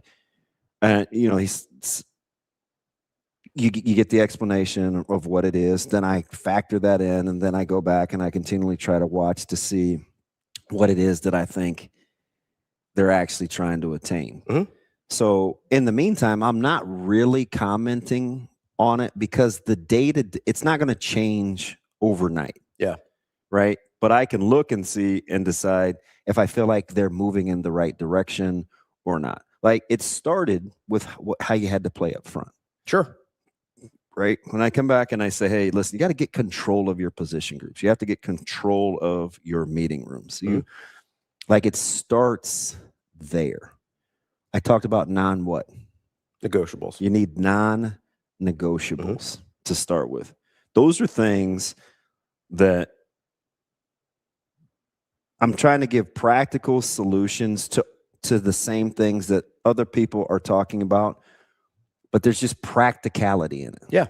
I'm not just saying, oh, we did it like this, so you should do it like that. Because nobody really wants to hear that. No, but what are things that are portable? So what do I think is actually portable that will help you attain what it is that you're trying to attain if you want to play a certain way? Yeah. Right. It starts in those position rooms. It starts with those non-negotiables.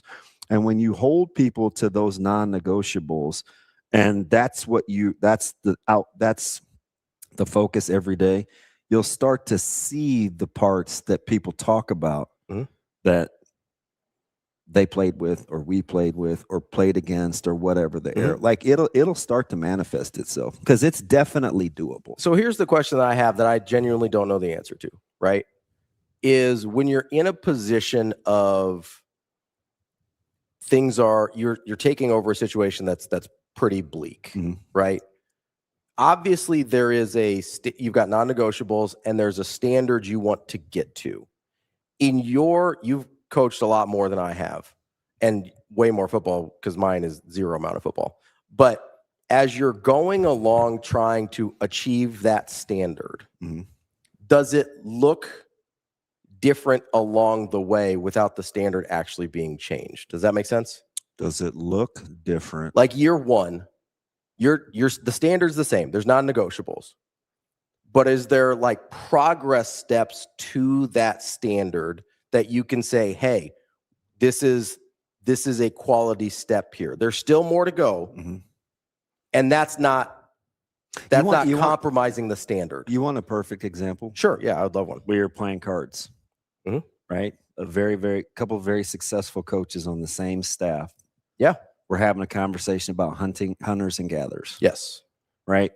Do you remember them talking about the evolution of wanting more hunters than gatherers, but playing within the confines of what it was that they were dealing with? What you have. Right? Yeah. Highly successful. Yes. But it's not like they didn't want it to look a certain way. It's just in the meantime, you have to operate with where you're at. Yes. And remember when I got there, I was like, what is happening? Yeah. But it turned out to be pretty effective. Right? It's different than what I was used to, but I had to understand where we were. I said, I went X amount of time. I'd never seen a fight. Yeah. Like so my history says, oh man, you have to do this, this, and this in order to achieve this. Cause that was my experience. Yeah. But the longer I was around, I was like, you just more than a couple different ways to get at it. Yeah. So you can learn and see it. And in no way did you feel like they were compromising their standard? Nope. I didn't. Nope. Like especially real time. And even now, even though you didn't agree with kind of how it looked. No, agree isn't what I'm after. It didn't look like what I was used to. What you thought it. Okay. Yeah. Fair. It didn't. It looked vastly different than what I had come from. Yeah. Because philosophically, they couldn't be more polar opposites. Yet that's the same team that beat us once in the regular season and took us down to the wire in the state championship. Right. So there's definitely multiple ways and it was still a tough team. Right. Right. Just different on how we got there. So I think that's the part that's the most interesting to me is being able to measure progress, to have progress, to understand. Well, Nebraska's not disillusioned about where they are. So I don't think Nebraska is. I think that's the disconnect that we're seeing between the fan base and the program. That's what I'm trying to bridge. Oh, you think Nebraska's got their head? You think people think Nebraska has their head in the like? Yes. Walk me through it. I think Nebraska Well, two things. A, I think Nebraska fans, some Nebraska fans, I don't want to paint everybody with a broad brush here. I think some Nebraska fans think the coaching staff has their head in the sand about what's actually going on here. And secondly, I think there are some Nebraska fans, and there probably is some overlap here, that do not realize the situation, the bleakness of the situation Nebraska was in. So the second part, even I don't care about that. The reason I bring it up, I really don't. I know, but the reason I bring it up is if you're starting at a certain point, that's kind of what we were just talking about, right? Yeah. So here's the thing. So where am I missing it? Because I'm like this in my real life, you know, have made some egregious mistakes, right? Like where you look at it and you're like, that was a really dumb decision. You know better, like whatever. So I'm my personality is I can't go back and get it.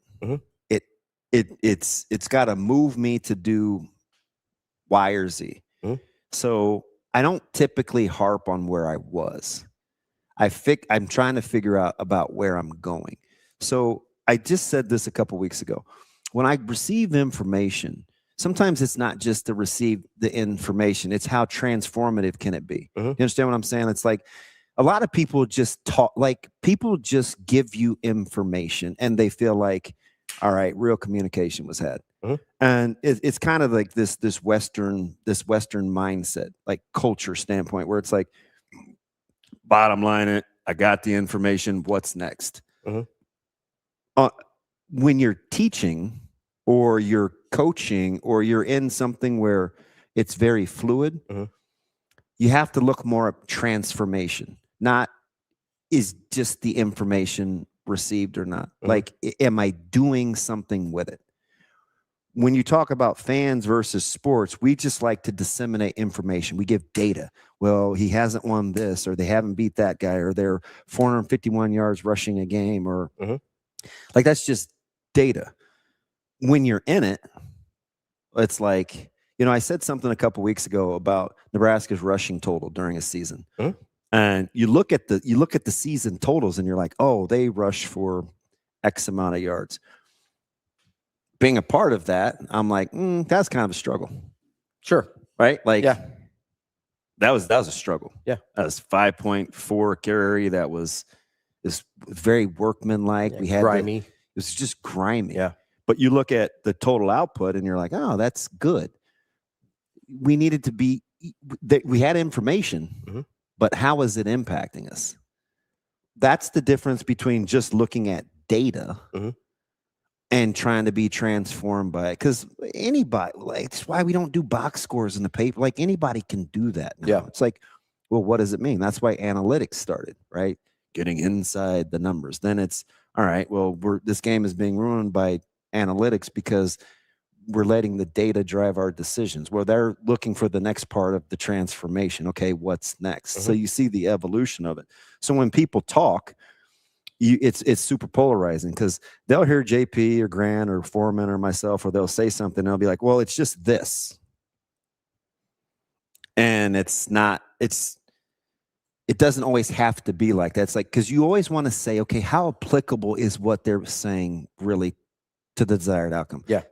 How much of this is useful to what we're doing right now? To the goals that we're trying to accomplish? That's for everybody. Yeah. But that's not how we receive information. We just decide whether we like it or not. Yeah. So I'm not the guy for that when it comes to these back and forth, because they're just opinions unless it's useful or practical on how I can achieve the desired outcome. So it doesn't move my needle, right? So I think here's where I struggle with this sometimes is I think when people receive information from certain individuals, people that played, people that coached, whoever, it's people that they give authority to, right? Yeah. You want a prime example? Sure. Captain, I'm gonna use you as an example because I think people don't understand. We talk a lot more than you wouldn't think. Captain would be a guy that I converse with a ton, right? We comes across as maybe polar opposites. So yesterday he's asking me about Parrish. Okay. I'm gonna Captain, I'm just going to do this because I want people to understand exactly what I'm talking about. So I said, let me go back. See, I flipped over to Google, so it's a little tough for me. You'd have found it faster if you switched to an iPhone. Hey, okay, here we go. Hey, so he sends me a clip of Parrish's recruitment. The schools. Now, keep in mind, I've seen Parrish since he was in the 7th grade. Yeah. So I'm not swayed by Tennessee or Penn State or Nebraska or anybody that's recruiting him. I'm not. I see him every day. I've seen him in wrestling. I've seen him in football.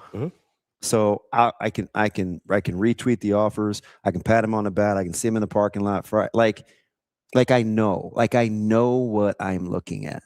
I again see him every day. Yeah. I think I get a picture of what the projection is. So it doesn't matter what the perception is of the fan base. Because you already think you know what he is. Yeah. Almost better than almost anyone, probably. Nobody knows Parrish's capabilities than the people at Westside. Sure. No one. That makes sense. No one. Yeah. Because we don't just watch game tape. You see him in practice. You see him in wrestling. You see him in the halls. You see him work out. I know his personality. Yeah. Right. We know his personality. So we're having this conversation. And it was, hey, got a lot of work. I said, hey, he's got a lot of work to do. Ways to go, but the measurables are there. Okay. He said, well, why is Nebraska a team that's recruiting him? Big, strong kid. But like you said, he has a ways to go. I'm like, hey, Nebraska's recruiting him. He goes, they are? That's kick ass. I said, hey, Coach Wade, he's got a personal workout coming. Right? Just mono. He said, hey, I hope he gets there. I'd love to hear that. Do you think that they're going to offer him some time to play at UNL? I said, they're going to offer him. Right? If you read the chat this morning, would you have guessed that information was received the way that I intended it? No. That's why you can't, and it's no disrespect to anybody other than people are going to process the information the way that they want it to. Yeah. You know what I mean? I think the thing that I struggle with with some of a disconnect here. Game Dog, that's my point. Like, I don't know if I'm right or they're right or whatever. I'm telling you, that doesn't bother me. Right? Like he said, you've seen him every day, but coaches from Pacific Ocean to Pennsylvania Mountains to the SEC, the Big 12 have already offered. That's okay. Like, how should that move my needle? Yeah, no, I mean, what's the desired outcome? I don't know. I'm genuinely curious because that'll be something that people will repeat over and over and over well, all again. these other schools offered first, and they'll want me to feel a certain way about it. Why didn't Nebraska offer? Why did it take them so long? It doesn't. Again, it doesn't really matter until it matters. We're busy in the moment. Like if I thought or Parrish thought or his parents thought or his offensive line, Coach Williams or Coach Lamont, you guys that actually see him every day thought it was an issue. Like what people don't really want, and this isn't a Parrish thing. We got into this with Pittman.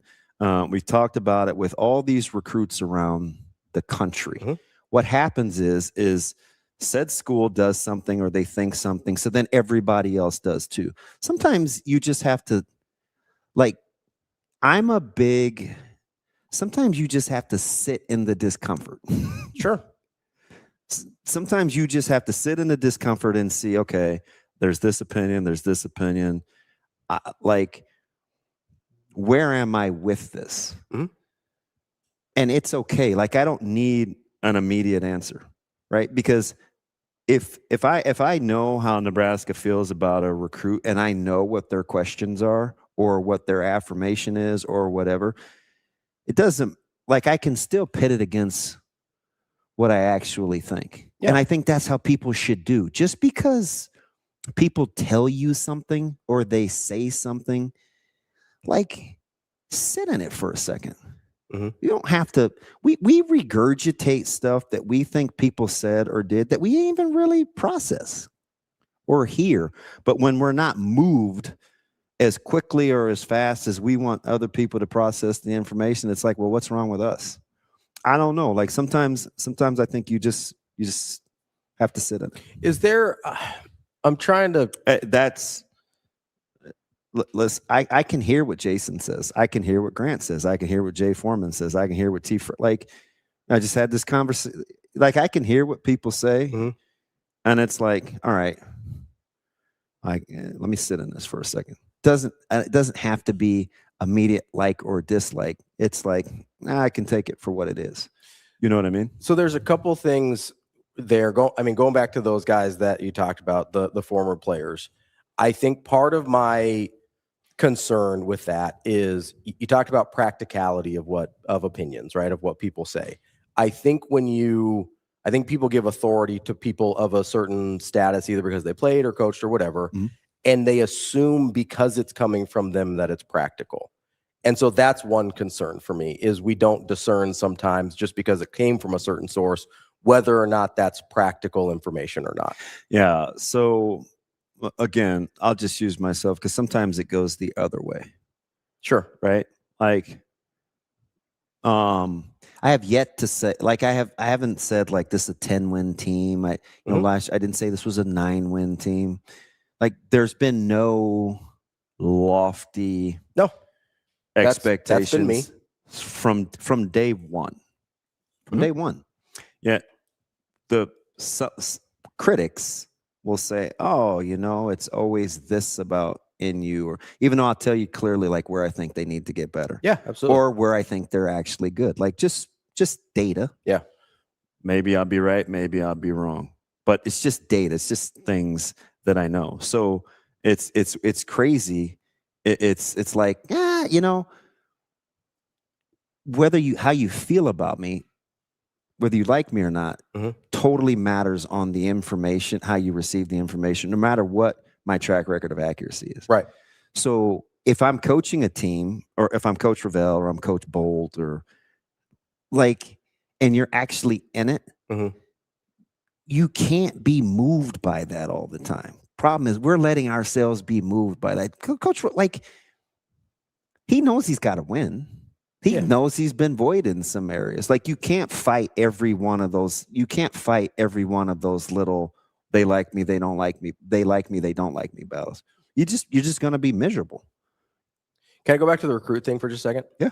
Because I find the process kind of interesting, right? Because I feel like it's different than it used to be in terms of the way people offer and when people offer and things like that. But I'm also curious, because I think it seems like, based on how we've seen some of these go here locally, it seems like the staff has sort of a process they like to go through. Shane, play the music.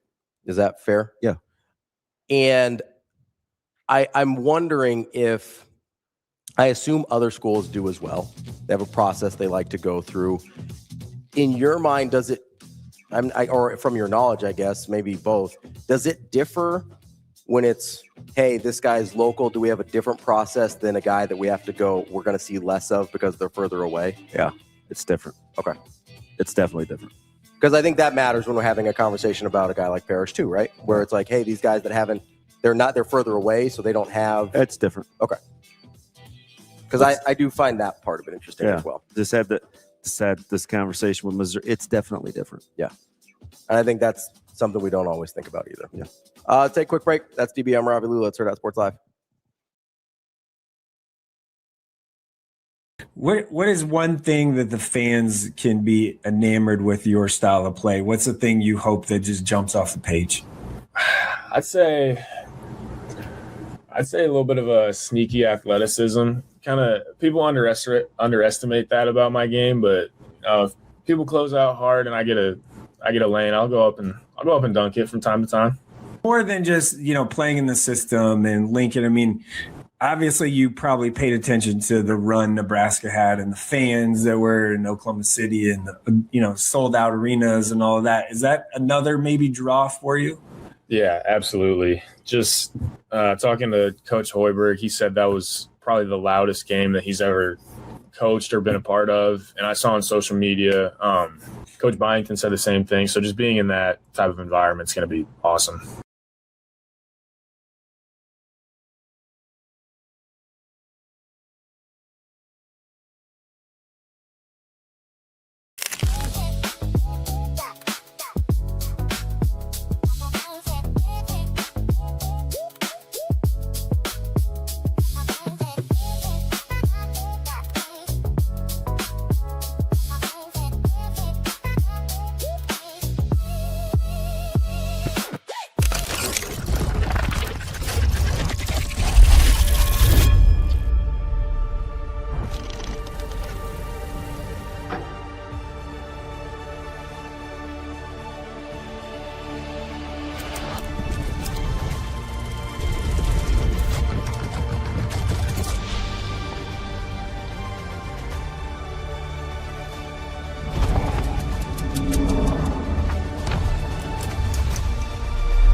The system that Coach Hoiberg likes to play is not really a true point guard, if you will, and you're a bigger guard.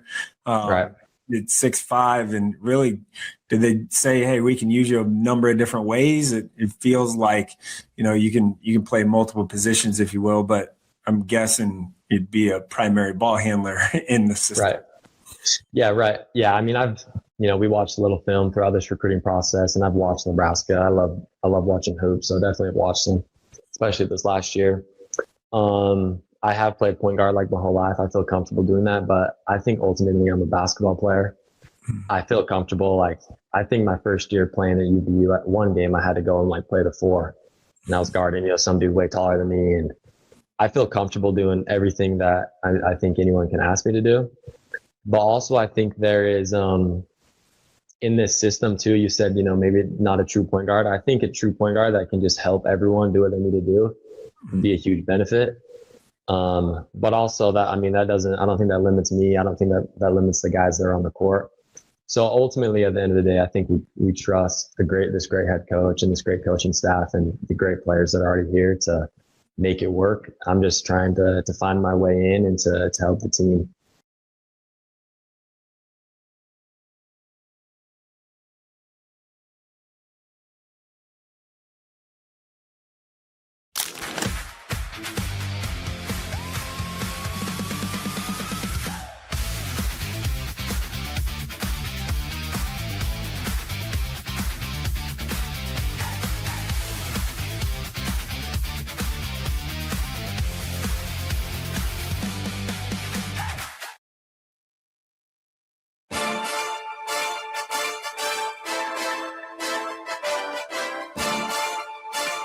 Welcome to Hurrdat Sports Live. Welcome back, Hurrdat Sports Live, presented by NextGen Male Medical. That's DBM Ravi Lulla here at Hurrdat Sports HQ, reminding you to give our friends over at NextGen a call, 402-614-9700. No matter what you need, no matter what you're looking for, if you're not feeling quite up to snuff, maybe maybe you got a little hand issue from some adult baseball league. Maybe you're Suck a thing. Maybe you're Rico. You're trying to play some sand volleyball, trying to get that figured out, and maybe not recovering the way you used to. Maybe not cutting in the sand the way you used to. Running in the sand is hard, by the way. That sucks. It's good for you, though. It is. It's hard, though. Whatever you need, whatever you're trying to lose a little weight before the summer, getting that little, swimsuit season, they got you covered. 402-614-9700. It's NextGen Male Medical. I was looking at the hill over in my mom's neighborhood. They haven't cut that grass. It used to be the hill my dad used to make me run. Oh, yeah. Yeah, I don't want to see any parts of that. You got to cut that thing. That thing wet. Back in the day, I just would have got after it. Now I'm like, it may have bugs in the tall grass. I don't want my ankles to get bit. To this day? She do get on the horses? Yeah, so she had the winner, but she's a little bummed because she said it was only for $2. Oh no! She said it's not going to pay anything. That's like, how do you know this stuff? Are you kidding me? We should have just called her. It takes her so long to answer the phone sometimes. I don't really want to bother her. I don't think she's very happy with me. What'd you do? So I saw. You guys tell me how you feel about this. Let's get a State of the Union. So I saw some really old friends last week at Zoe's volleyball game. Okay. And it was the older brother of a guy I used to play with. Okay. So there were 3 brothers, Kevin, Corey, and Adam. Adam was my guy. We were the same age. And so I saw Kevin, who's the oldest. And he's probably 5 or 6 years older than me. And he's like, hey, how you doing? This, that, and the other. So I told my mom, I was like, hey, I saw Kevin at Zoe's volleyball game. He's doing good, looks great. He's the guy that I told you about the golf looking for the golf simulator for the old fullback. Yep. And she goes, well, hey, did you ask about Barb, like their mom? Because that was my mom's really good friend. Mm-hmm. I was like, nah, I didn't. I didn't really want to fit it in. Mm-hmm. It's pretty honest. I didn't really want to fit in. She said, well, why not? And I said, I don't know. Like, I don't want to hear any bad news potentially. It's like, I don't know. And so she reenacted how the conversation should have went. And I'm like, why is that funny? Shane's laughing too. Like, why is that funny? No, I just think it's funny that your mom's like, well, you should have done like this. Yeah, apparently. Like, that's kind of funny to me. Like, that's again the information. Yeah. Right? Like, I'm like, Mom, what if it's like potentially bad news or something like that? It could be awkward. Yeah. I hate when people bring Dad up. Yeah, sure. And she kind of was like, oh, okay, well, you're breaking up. Hello? And so I just hung up because I thought she was mad. Yeah. And she called back and she goes, oh, we're disconnected. But then I was mad. Should you be asking about people's parents? Like, is it wrong to not ask if you think somebody may not give you a good answer? I understand why you wouldn't. Because there are times where I've thought through, and I'll stop myself sometimes if I'm like, I'm not sure what the situation is here. Whether it's a elderly parent. Like, I always have to gather myself when people ask me, and I'm not saying everybody's emotional like me, but sometimes I don't, like, if it's unnecessary potentially, I'm going to err on the side of caution. Especially if it's not like organically brought up, in a conversation. Because there's times where I'll like back off of something if I'm not sure what the situation's like, whether, like I said, elderly parent, maybe a significant other that I don't know they're with or not with or whatever, or like if they had a sick kid or something and I'm a little afraid to ask if I haven't kept up on it well. Like, especially if because I think this is a fair point by you. Especially if they're having like a pretty good day, but it's still something that's hard for them. Yeah. Then you can kind of throw them into a weird spot. Yeah. Right. And I don't want to, especially because usually, and maybe this is just me because I'm not a nice person, but usually I'm just asking like you don't really want to know as a courtesy. Yeah. I hate that. And so it's like, if I'm only, again, unless I know the person I'm asking about well, I hate that. Like if I, let's say I know Shane's mom really well. Yeah. And I don't see Shane very often, but like me and his mom were close back in the day. I knew her. Then I would ask about. Do you think it's awkward that I always ask him about his mom? No. I've never met his mom. But you guys have known each other for so long that you almost feel like you know his mom. Correct. That's different. Shane, do you think it's weird when I ask about your mom? No. Okay. Like there's people I used to like either like would used to go to church with or grew up with or whatever that knew my mom really well. I think she was genuinely mad. I mean, maybe she might have been, but I get where you're coming from for sure. Thank you. Like it's almost like she gave me like the like, well, I'd want to know. And I'm like, well, I wouldn't. You know what I mean? I'm dead serious. It didn't sit well. No, I get it. Like there's been times where I've been in. Should I text her good morning? Somebody has asked me about something. How quick it takes her. You know, where it's something that I didn't want to talk about. And it can mess your mood up for a little bit. You know, so I get it. I don't want to be that guy. No. Especially if I don't actually care. Like if I'm just doing it to be I just don't want the potential of bad news. I feel like I should ask about this person or whatever. If that's where I'm at, I'm just not going to ask. Yeah. If it's somebody I like, hey, I know this person really well. Take that, Mom. I mean, she's probably like, boy, I'm not gonna try. Blah, blah, blah. That's exactly what she'd be. I'm not gonna try and line up against Mama Benning over there, but you know. Yeah, so I don't know what she's doing with. I do agree with you on that one though. Thank you. With her horse winnings. Yeah. So it's only $2 though. To make that stretch. Although, with the odds on what was it, Golden Tempo was like that $2 gets you a little bit. Does she carry it over to the next? Well, that's the funny thing. So her pot bookie was actually my like he's been holding like her $90 from last year. She's rolling it over. Never cashes out. I'm like, that's where you get it. Well, it has to be worth it. That's where you get it. You win all these bets against me, and you just keep rolling it over. And somehow I'm only like, I think 60 is disappointing. Well, yeah. I mean, the Cole Payton thing hurt you. Oh, it's disappointing. It'd be worse if I didn't feel the need to keep buying back in poker. Were you? Yeah. I had you covered though. No, it was good. Yeah. Like, get your Cole Payton money back. I was like, yes. See, it felt like that's my math. I'm like, well, I'm not really losing anything because. Hey, so here's the other thing. Were you surprised on Nussmeier? Is Nussmeier going to be a Brady? I don't like him. I know you. I'm open to it. So I think it's really interesting. I see all the Talon Green went before Nussmeier. So that was my problem. Like Talon. Talon Green. Who was Kaliak Manis was the one where I was like, what are we doing? I kind of like fat hamstrings.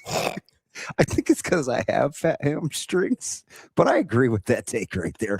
I wouldn't say the A word, but dude, Chucky Chuck's been on Talon Green for but the one that got me was like, we're taking Kaliak Manis before Nussmeier. Did Talon Green not understand that Gruden was telling him that he was going to be a receiver? Not going to be a quarterback?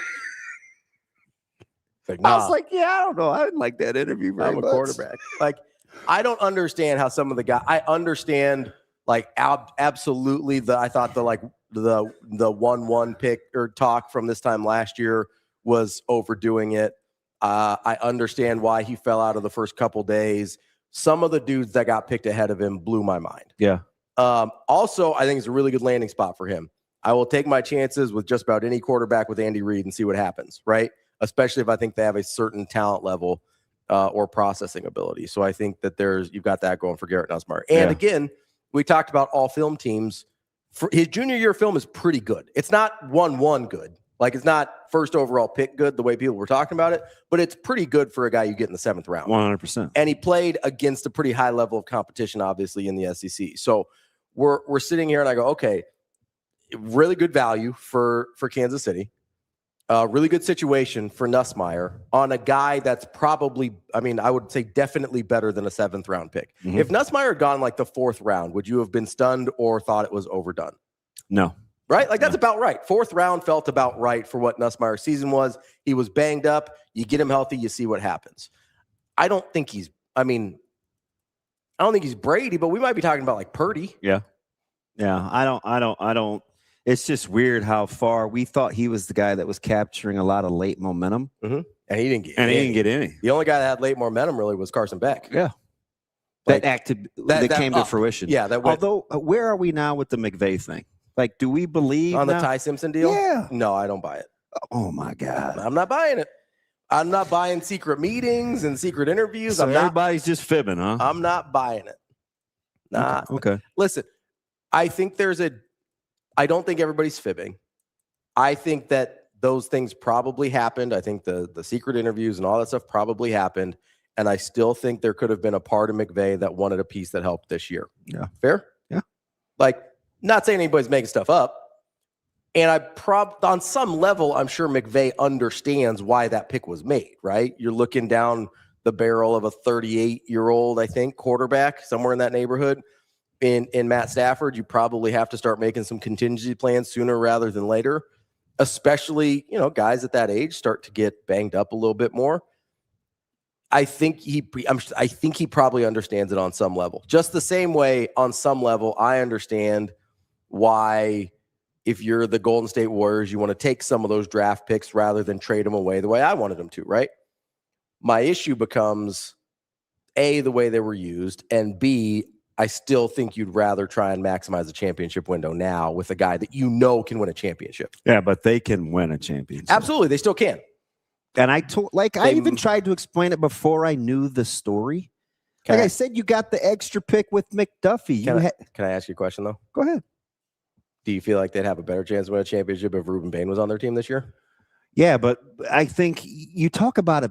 So it's varying degrees. Okay. Like Fair. you talk about a pick you need or you don't need. Sure. Are you banking on the future?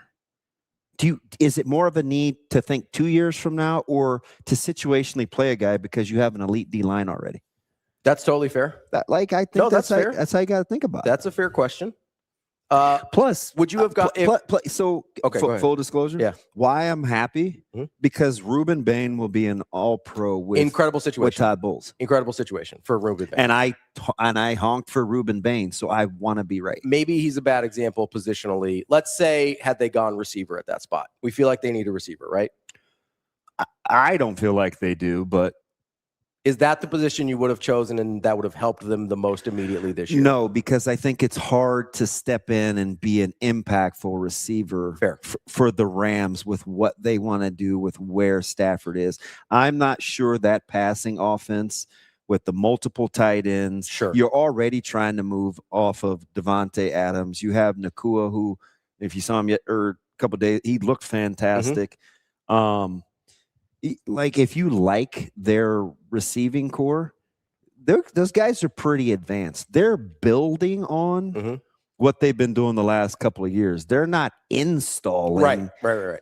rookie level stuff. So let me ask. So we don't ever talk about that. No, that's a fair point. We're just like, hey, get the rook ready. No, I don't think the Rams have time. So let me ask you this. Is part of the reason you're more okay with the Ty Simpson pick is you didn't think there was anybody positionally they needed that at that spot? Yeah, because I thought I thought they were going to get like a swing tackle. Okay. I never thought that they were going to get a wide receiver. I thought they may get Milner. So even if you thought wide receiver was maybe the biggest need, that's probably not the biggest impact this year. Maybe. Yeah. Okay. So that's fair. Kinda. If that's how you feel about the roster and where they're at 13, then Ty Simpson makes a lot more sense. And plus, as a Steelers guy who didn't want Ty Simpson, I was very specific on why. We're not good with quarterbacks. Yeah, McVay is. Full stop. I mean, McVay seems like he could polish a turd. So and if you get a guy that's that talented, I don't know. And I mean, when Ty Simpson was turning down all that, what people in college like, and I only talked so in a very, very small, minute circle of two people connected with both schools, just happen to be privy to Miami's NIL situation, right? Yeah. Okay, so he was telling people he was turning down the big NIL money in college because he thought he was going to be drafted high. I mean, that makes sense. I also, to your point, through 7 games probably had the best film of anybody in college last year. Yeah. So I'm not you know what I mean? Yeah. Now, the other 7 weren't as good, but if you're just like, hey, we can sit this guy for 2 years, you'll probably bet on those 7 games, right? Yeah. Especially if you got McVay kind of leading that thing. And because there's a handful of guys like probably McVay, Shanahan, KOC, where you're like Andy Reid, probably still Andy Reid. I know some people are a little concerned about the age there, but there's a handful of guys where you're like, hey, if I've got that level of ability in him, that first 7 games of the season, if that's in there, that guy will figure it out in terms of a head coach. Yeah. The thing about it is, I just go back to I get how the interview looked. It looked rough. I did. Yeah, it looked rough. I think a lot of that is McVay. Yeah. Just him being awkward. Yeah, because he's a strange guy. And I always wondered, like with him, I don't think he wanted to get involved in the behind the scenes stuff. Like in the I don't process. think I don't think that was his story to tell at that time. That's what I think. But maybe I just want to see it like that. Do you think he likes being involved with the behind the scenes stuff, or he just wants to coach football? Do you think he likes being part of the process with Snead and those guys and deciding kind of what that looks like? Because I feel like some football coaches don't. They're like, hey, this is what I need. Give me my squad. I'll go figure it out. Yeah. Do you think McVay's sort of lean that way? Or do you think he likes being part of the bigger picture? I think he trusts Snead. I think. And Snead's great at his job. They've been a fantastic tandem. Yeah. It's like if you're. I mean, the Rams front office has very few peers. Yeah, I mean, you've got the Eagles. They got very few peers when it comes to roster construction. Eagles, Ravens. I mean, Veach is a stud, so you put him with Andy Reid. They've drafted well outside of wide receivers. I'll say they had a couple. They had one draft in particular a couple of years ago that kind of set them up. The 2022, I think. Is that the Karlaftis draft? I think so. Yeah. Yeah. And who's the? I always forget his name. The linebacker, 32. Bolton. Bolton. Yeah. I think that's the same draft. Yeah. And they had several defensive starters on that draft. Was it? Am I misremembering, or was it like a year or two ago where Chiefs fans were down on Bolton in coverage or something like that? There was a narrative for sure. And I think that went away because he's really good at what he does. He's very good. Oh boy. No, I think it's interesting. So like if you put it in that context of, hey, I don't think there was anybody that they could have taken in that spot that immediately changes. You're still my dude, Headley. Still my dude. Oh, you just have more competition now, though. Who, Headley? Yeah. No, yeah, we've got some. I mean, Jibs. If there's some funny dudes. Yeah, you like funky giblets a lot. I like. There's just a lot of fun. It's got a good group. It's some funny guys. Even like the mean spirited ones are funny. Hopefully, Kobe's at the car lot right now. He's hawking Tacomas out there, man. I know I've asked you. You saw Sikors, right? Yeah, I think so. I've seen it before. Hey, that thing is bad. Yeah, he got a heck of a deal too. Did he? He didn't go out to the North Platte area. Yeah, I don't think he was going all the way out there for that. But it was. They that sell thing Tacomas in Omaha too. That's the kind of. That's the kind of truck you want. Yep. So you don't want you want kind of the mid-size one? Yeah. So, I mean, I'm not always going to live in the house I do now. Maybe I'll be able to park a big truck in my garage. But yeah, I deep down, Shane, remember that Silverado I was pushing? Oh yeah, I couldn't. You had a Silverado for a minute? Yeah, I couldn't. Was it a Z70? Are those Silverados Z71? I think so. Listen, I took Micah to a workout. He was probably in the 7th grade. And that took me for like 4 times to park it. And I was like, oh God, I can't park to my right. I can't park to my right. Dude, parking to the right sucks. I hate it. I can't believe I said that out loud, but I was like, I don't know why I do. I don't know why I can't do it. I'm struggle busing it. And people are just watching me put this thing in reverse and drive it in. But I like deep down with like a pickup truck. Yeah. I hate to blame it on a guy with such a negative connotation, but I blame it on Ray Caruth. The first time I drove like a big pickup truck, it was my father-in-law's. Yeah. And you got to remember, what's he rocking? In 97, yeah. Like who had 250s? It wasn't as common.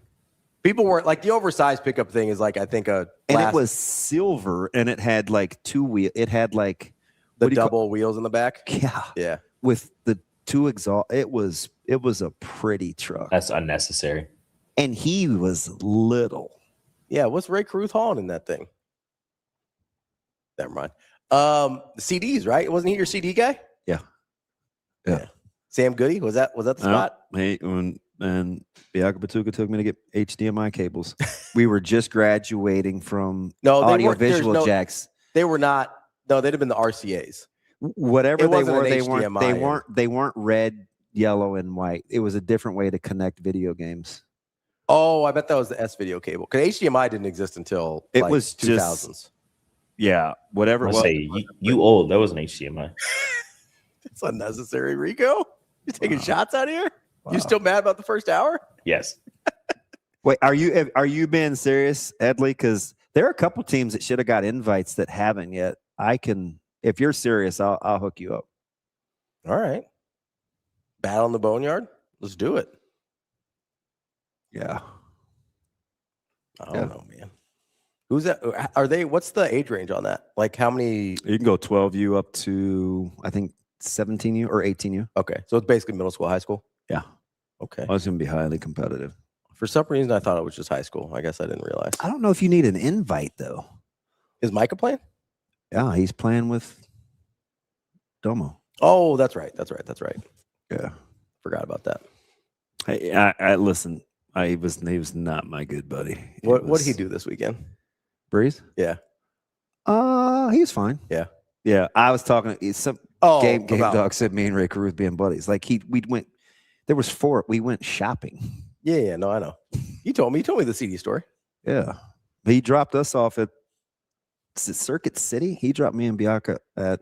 Yeah. We went to go get stuff for video games. Yeah. He went to go get music. You're the one. He came back with like 40 CDs. Didn't he? It was incredible. CDs were expensive back then too. I thought he was like the richest person I'd ever met. He might have been. I'm like, who can afford all those? I mean, you met Kerry Collins too. He was making pretty good money at that point. Yeah, Kerry didn't like me. I don't think Kerry likes a lot of people. He liked his tight end, Big Wesley Walls guy. Those guys were thick as thieves. You were there the year that he got decked, right? Yeah. The whole sunglasses gate thing. Yeah. Yeah. I don't think Kerry got along with a lot of people. And look at the record of the season. Look at our record. Yeah, because that was right after the year they made the NFC Championship game, right? Yes. I'm not going to blame that on you. Well, and free agency just started to be a thing. That's when we got Michael Barrow. Yeah. No, it gets a little. And you already had Lamar Lathan and Sam Mills. Yeah. I low-key kind of liked that 95 Carolina team. They were good. Yeah, like it was I kind of liked them a little bit. They still got sweet gear. Yeah. They still got sweet gear. That's how I became a Tim Biakabatuka guy. Actually, I liked him at Michigan. You should see my my card to get into Panther Way. Yeah. It's such a horrible picture. Really? I must have been before I had like my real barber because, yeah, your boys. Have you ever done? That is kind of Rico-ish. I would say, have you ever done anything else with your hair? Yeah, I used to have twists. I had like a mini flat top. Because anytime I've ever seen like either old footage or old pictures or whatever, it's always this, like or close to this. Yeah, pretty much. Yeah, it just doesn't grow right. It's relatively straight. Let's get some. When you don't have style, you just gotta cut it off. Let's get some of those twists back in here. No, I remember I was at a New Year's Eve deal in Toronto on a boat. Yeah, with twists, and I was like, do you guys have beeswax up here? This is what I need on the tips. How old are you when you had the twists? 25, 26. Okay. For some reason, I thought Toronto was later in your life. I feel like there's so much more. I Caleb at 30. Yeah, I feel like there's so much more to that story because you're on a boat in Toronto with twists. Like, I need to know what's going on. Dude, the tickets to go to that event were like $160 Canadian. So and I was like, we were getting like 1.8 to 1 on the dollar. Like, these people are paying a ton of money for this. This better be good. Yeah. And it was dark and techno music. I'm like, this is not what I did. Oh, yeah. That's story time. They didn't even have beeswax. That's probably the most surprising part. I may do. What did you make do with? Like, what's a beeswax alternative? We went to this place off of this salon off of Young and Eglinton, which is a real street, because I used to call it Yanji because they can't spell up there. Yeah. But Young and Eglinton, and I got some product. I mean, you got some French influence up there, so some of the words A lot of spelled it. funny. I was like, there's a lot of different looking people. Toronto, there's a lot of my people up there now. Oh yeah, you guys did the fake visa thing. Whoa, School. Whoa, What? Fake school visas? I mean, are that's real the way visas. that people got into Canada, was the college. What's through student visas? Yeah, but never enrolled. It's not just a your guys thing. Wow. I'm just saying. Everybody, listen. This would be the first time Indians have skipped school, if that's what you're saying. Like, that would be news to everyone in that country. Oh man. No, Wolverine, no slander. I like Birdie. Birdie's a cutie pie. They were slandering Birdie. No, we weren't slandering. We were saying it's an old lady name, and you go, my grandma was a saint. We're right here. Short for Bernadette. Old name. You confirmed. Oh, I could see that. You confirmed our hypothesis that this is an old lady name. I think she's. I like the name. I just wouldn't. I think she's just Birdie. I don't think it's. I feel like you got an agent. There's no way that is her full government. I'll ask Zoe. We need to get a confirmation on this. We're gonna take a quick break here. And then we've got Joel Lorenzi. He covers the NBA for The Athletic. Maybe he can explain to us how you only scored 19 points in an entire NBA half. Shane, is he up? He said he was going to set his alarm last Friday. I don't know. He may have forgot. No, I've already talked with him. All right. So he should be there. That's DBM Ravi, Lulla. It's Hurrdat Sports Live.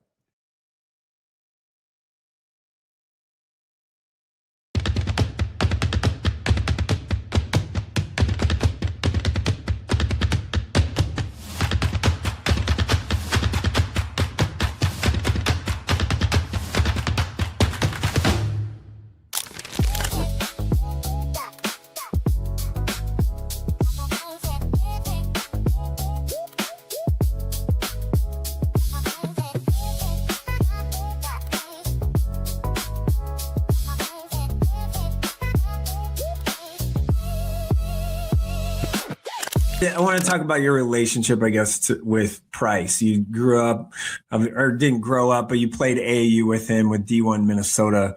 How much has he reached out to you throughout this process, and how much did he try and get you to Lincoln?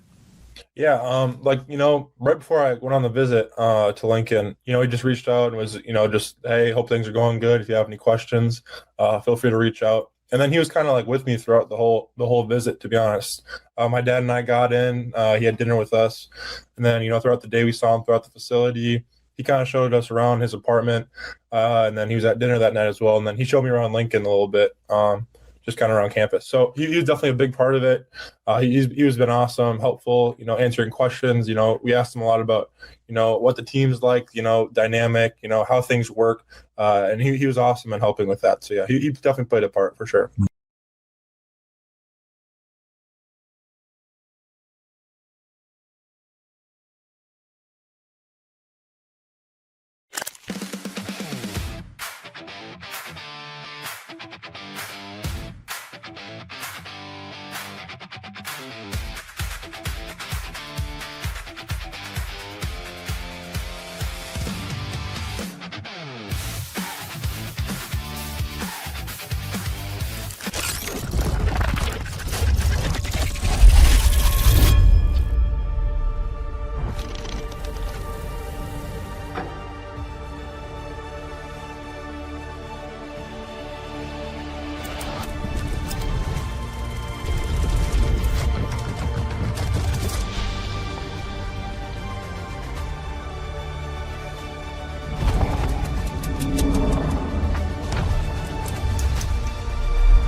Anna Bellinghausen, Jacob Adilla here with you to talk some Nebraska volleyball. The spring season has wrapped up. Jacob, officially 3 games, 3 wins for the Huskers, and lots to digest before the fall hits. I want to start off with just that spring schedule and your initial impressions of those 3 wins. Yeah, overall 11-1 in sets played, and the one set they dropped against Creighton didn't.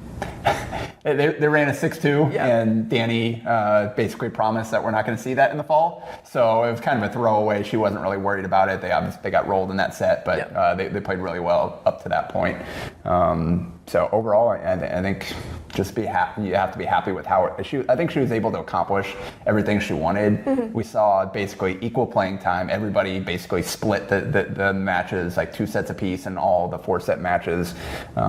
We saw all different combinations. Everybody got chances to start for the most part. So I think she kind of got to look at every combination she could possibly experiment with, and got to see some of the new players playing with the vets. I don't know that we saw a full potential starting lineup. Sure. I think she continued to mix it up throughout I'm sure she gets to see that on the practice court on a daily basis. So.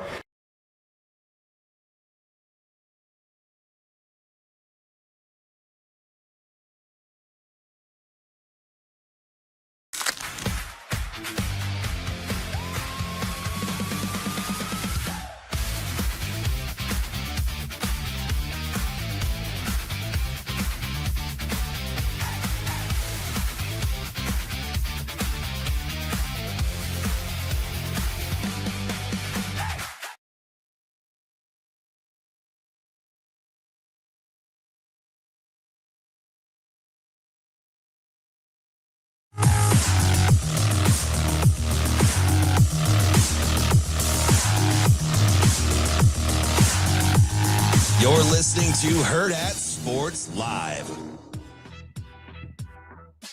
Welcome back, Hurrdat Sports Live. That's DBM Ravi Lulla here at Hurrdat Sports HQ, reminding you, make sure you head over to Hurrdat Sports Bar and Grill. Always got whether it's hockey and basketball playoff. Hockey. You're a big hockey guy. I'm trying to get the accent down so I can be part of the crew. Hockey? Yeah, hacky. No, is that wrong? Is that Boston too much? I need to go northern. Yeah, a little more northern. Okay, we'll see what we can do. Northern. We'll work on it. Northern is like Hoiberg. Hoiberg. Hoiberg. Hey, Coach.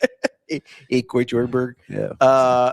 No, you can wear. Kind of how they sounded in Toronto when I was up there. Yeah, a little bit.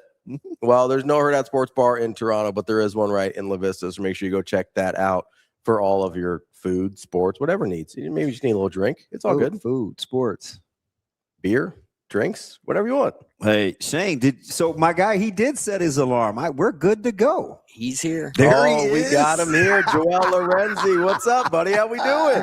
What's going on? I was texting Shane, and I'm like, he's like, we're 3 minutes away. I'm like, okay. And I'm expecting a call. I have deep buried memories it tied to that call that wakes me up. That's my alarm clock, right? And then I realized we're in 2026 now and we do the StreamYard thing. So I had to click the link the whole time. So that's on me. I'm old, man. I'm the last one to come around on this whole stream thing. It's like, can we do something where they don't have to look at us? Or is this just what everybody's doing now? Because I used to not even turn on lights in the studio, Joel. I just was like, that's a bit much. They could see my voice. I would wear sunglasses. Like, this whole stream thing has messed up my whole flow. That's why I'm not good at my job. It's gone south for your boy. We got a guy that we didn't find it. We kind of found him. But do you by any chance follow Ant Wright, who he used to play at Oak Hill? I know of Ant Wright. I didn't know he played at Oak Hill. Yeah, so he gives me JL vibes. Like when we have him on, we have no idea what he's gonna say. And now that we're not on terrestrial radio, like people just drop expletives all over the place. Like he just keeps it a buck. I'm like, I wonder if Joel will vibe with this podcast world where we can say just about whatever we want to. Because I'm trying to figure out what adjectives you would use for a team that scored 8, 11, and 15 and a quarter and fired their coach less than 24 hours later. How'd you like to be a Magic fan, JL? I wouldn't. And I don't think people have been proud to be Magic fans. They haven't had a reason in some time. Not probably since they won the Paulo draft. And even now, I imagine people are kind of divided on him. But like I don't want to say it's dark time right now. You called me once upon a time a few years back, and asked me about OKC's direction. And obviously I've learned about process and like team building. I was more clueless then than I am now. I can't speak as encouragingly about Orlando because they don't have a Sam Presti. They don't have anything identical to the setup in OKC. But I also just can't call it dark times in Orlando. Like it's like sure they have less room to pivot and do so encouragingly with the CBA, with who their first option is, who they've built around. But they also they probably win that series if Franz is playing. But the bar is obviously not that series, right? Like the bar is like they definitely punched below the bar this year. Like they were supposed to be better than the 8th seed, and I don't know the direction. Like the ceiling does not feel like it can get much better. I'm not there on Paulo as a first option.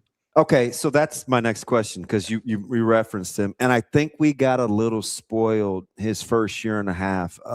I just dug these up the other day because I'm like, what's missing? And you know what it is? He doesn't get to the foul line like he used to as in his first 2 years, right? He's not getting those easy points, and I think a lot of it has come with his style of play. What are we missing with Banchero? Yeah, I remember when he came out in that draft, and like I had a homie who was always arguing for Jabari Smith's sake because the comp for Jabari Smith, which is like a very lazy thing for these lengthy shooter profiles, his comp was KD, and I remember saying like no, like Banchero's 6'10" and he plays in a pick and roll, like he should be better than Jabari, and he is. But I don't think like the playmaking could stand to be better.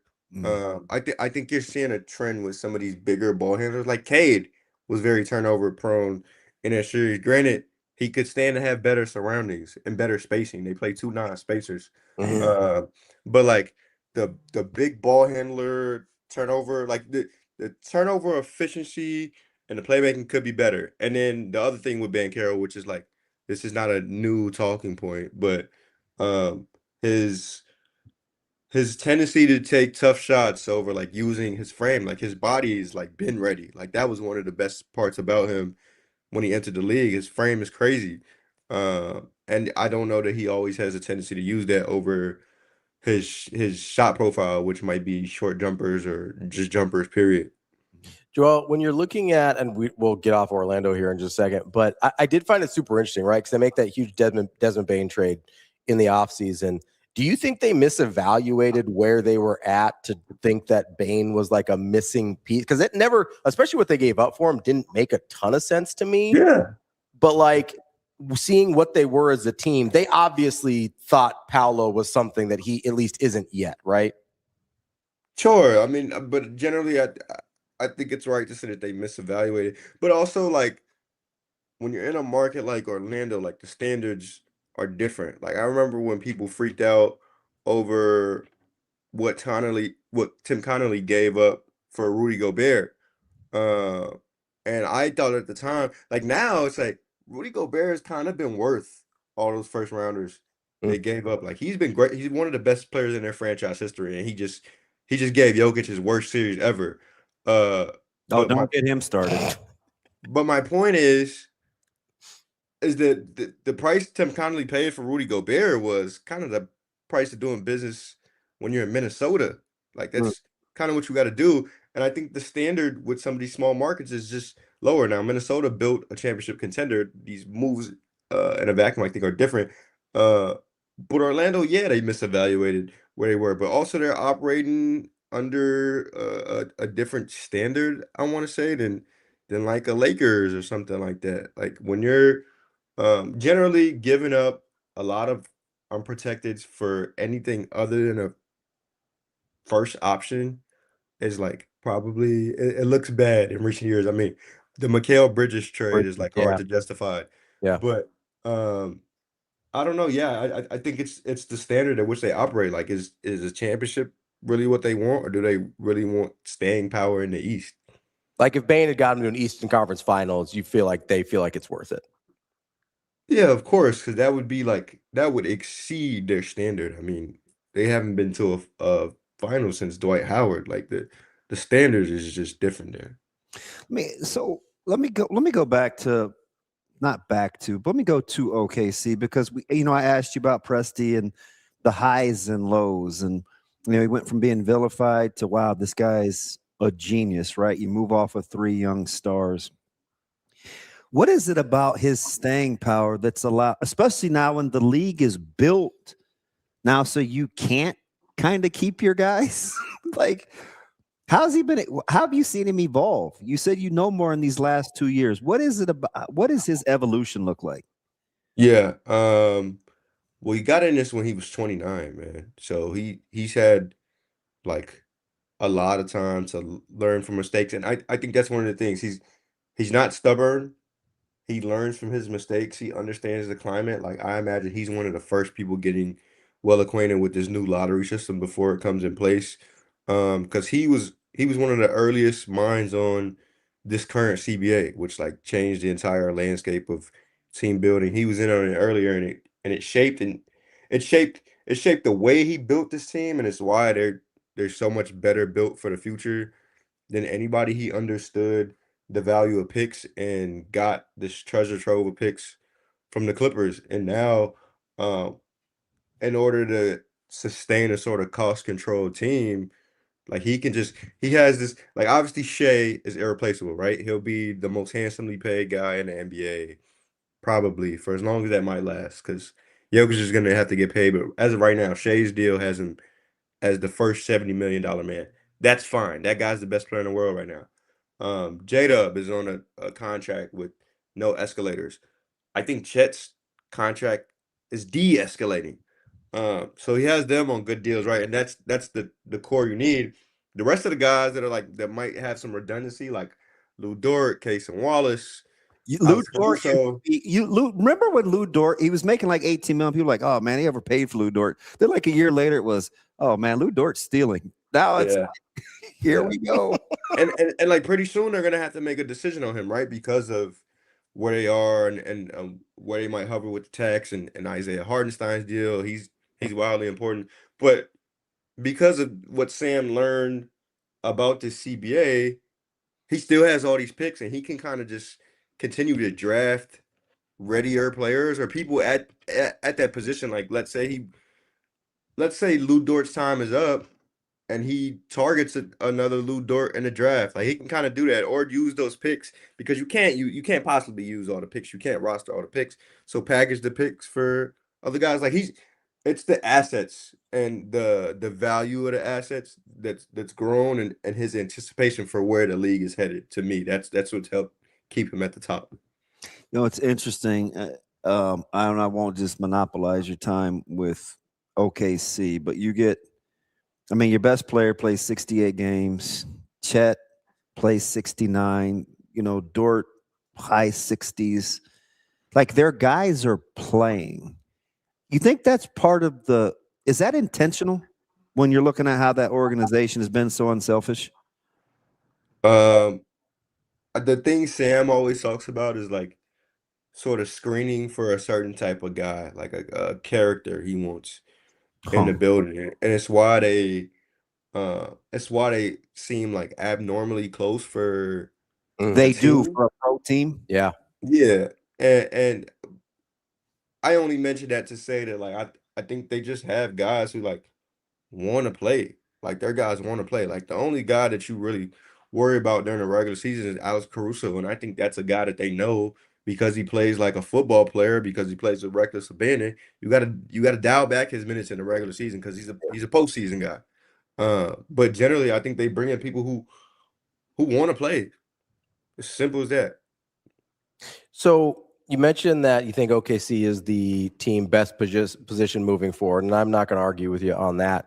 But what's the gap between them and San Antonio in your mind? Oh, it's getting slimmer for And sure. there is no gap. Right, Hey, the assets give the Thunder the future, like because Yeah. they've got all the picks. That gives them the future advantage, right? But like, how much of that is offset by like, yeah, but we got Wemby.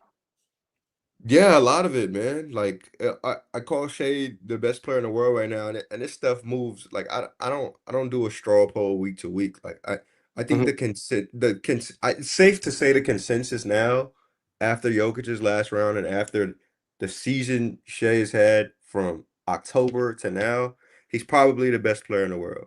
But Wemby to me is top 3, and he's very much closing in on those two guys. I don't know if it's next year, the year after that, but it's clear this dude is about to do like some unprecedented things. It has already.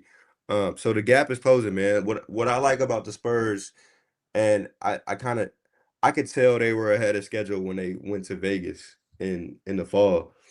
It's not just that he backs their defense and reaches gaps that no one else can and recovers the way no one else can without, like, you could argue he does not have as much discipline as like a Chet or some of these other perimeter defenders.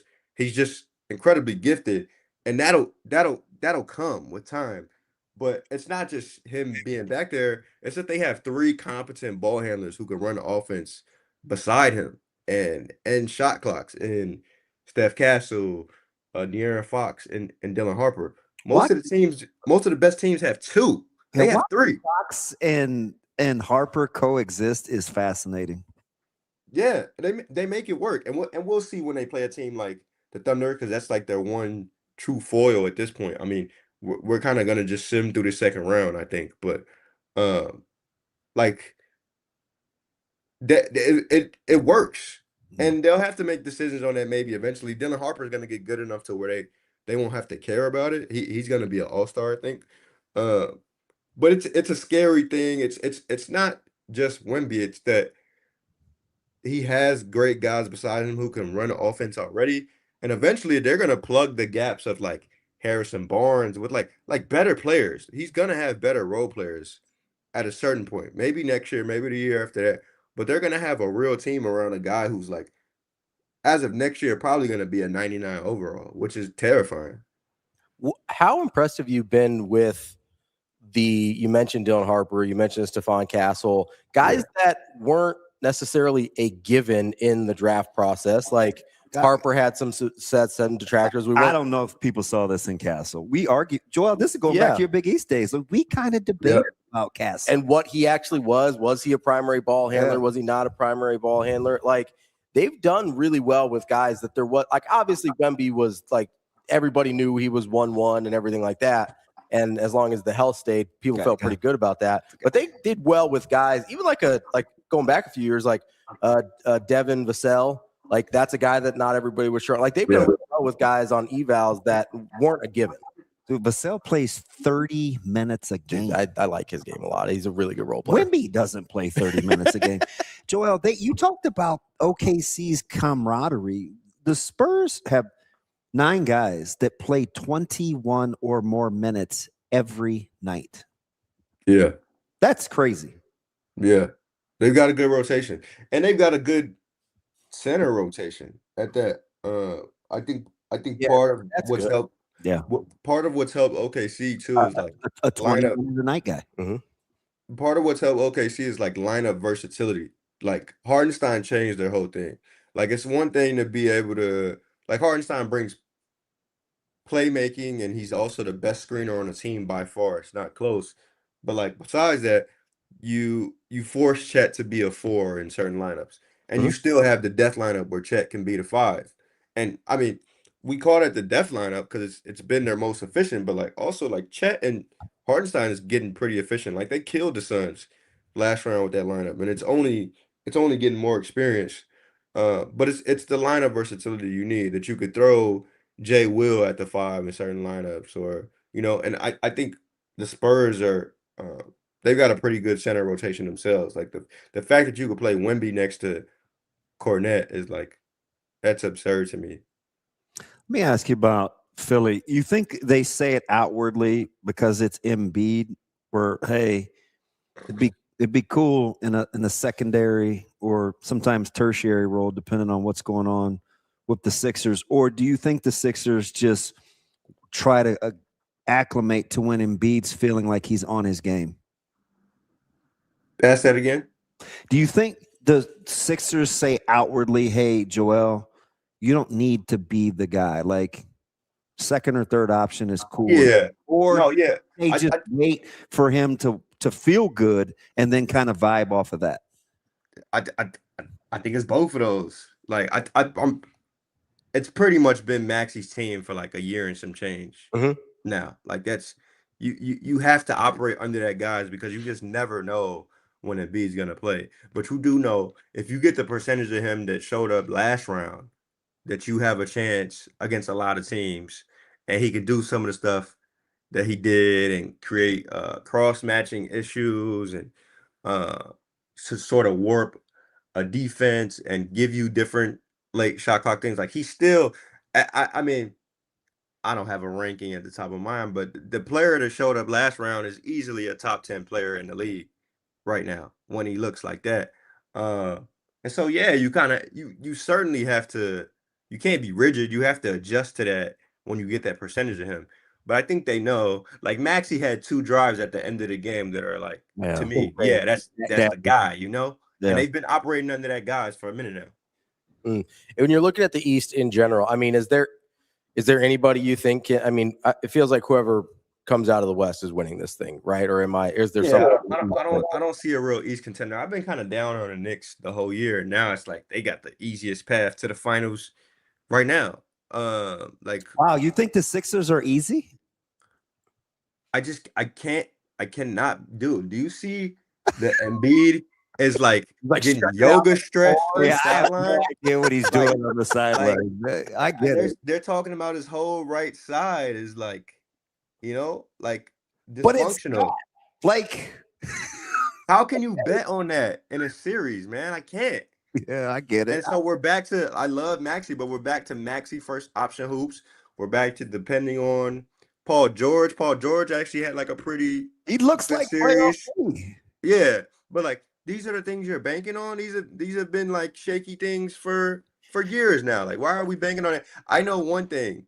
I know if I have to bet on which is more of a certainty, Joel Embiid being a necessary percentage to be the foil to the Knicks, Paul George being a necessary percentage to be a foil to the Knicks, or the Knicks looking anything like they did last round. I mean, they gave straight belt to ass all year. Atlanta. What's that? The Knicks have been shaky all year. I just told you 2 minutes ago. I'm not a fan of their season. Like I am not here to tell you. I'm not here to tell you that the Knicks are a contender, man. I'm not here to tell you that they're gonna be the foil to the Thunder or the Spurs. Like, I'm not here to sell you that dream. I'm here to tell you that I don't really see anything in the East in their way anymore. Let me Boston was my finals pick. Humor me this though. So Rico's mad. We got a diehard. Listen, we got Rip City Carmelo jerseys in this place. That's how we got guys that rock with the Knicks. Let me.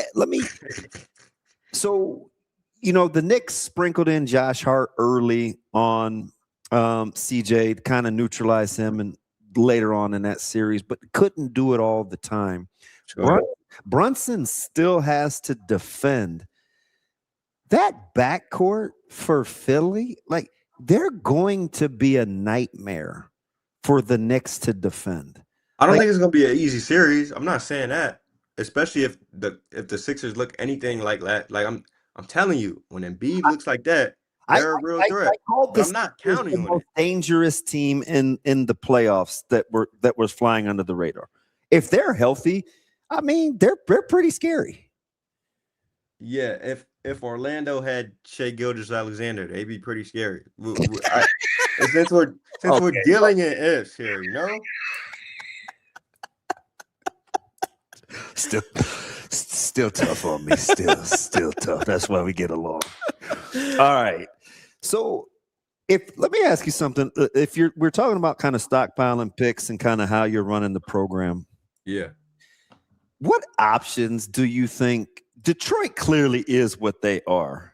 You can't max a guy like Duren. We talked about, well, maybe they will. I don't know. I don't see it. But what are their options for offense in Detroit? Go get offensive players. Like that's pretty simple to me. I think there's an issue where I thought they found a way to make Asar Thompson a good valve midway through that series, the back half of that series, where like, when he does have to flash to the middle, like they found good ways to use him. He's a talented passer, maybe not as much as his brother, but he found dump downs and ways to get the ball behind the defense. Like I ended up liking some of the stuff they do, and Cade, like, for as much as like I've like never been a fan of heliocentric ball, like he's actually like pretty good at it. I'm shocked at his. I give him credit. I give him credit, man. But they just like Duncan Robinson is one of their shooters, and he went 2 for 9 from 3 in that game 7. Tobias Harris becomes their second option. Like we're talking about what their options are, and it's like, dude, they need better offensive players. They need better secondary and tertiary valves. Like what? I don't know what's so difficult about that, especially because Jalen Duren, like you said, like it is going to be very tough to have that conversation with him about the max. Wendell outplayed him for most of that series, and some team, if not them, some team is going to give him that offer sheet. Yep. It would have been the Bulls had that last regime stayed in town for sure. They wouldn't have hesitated at all. And he's a good player. Like he was just an all-star, but he was a shell of himself.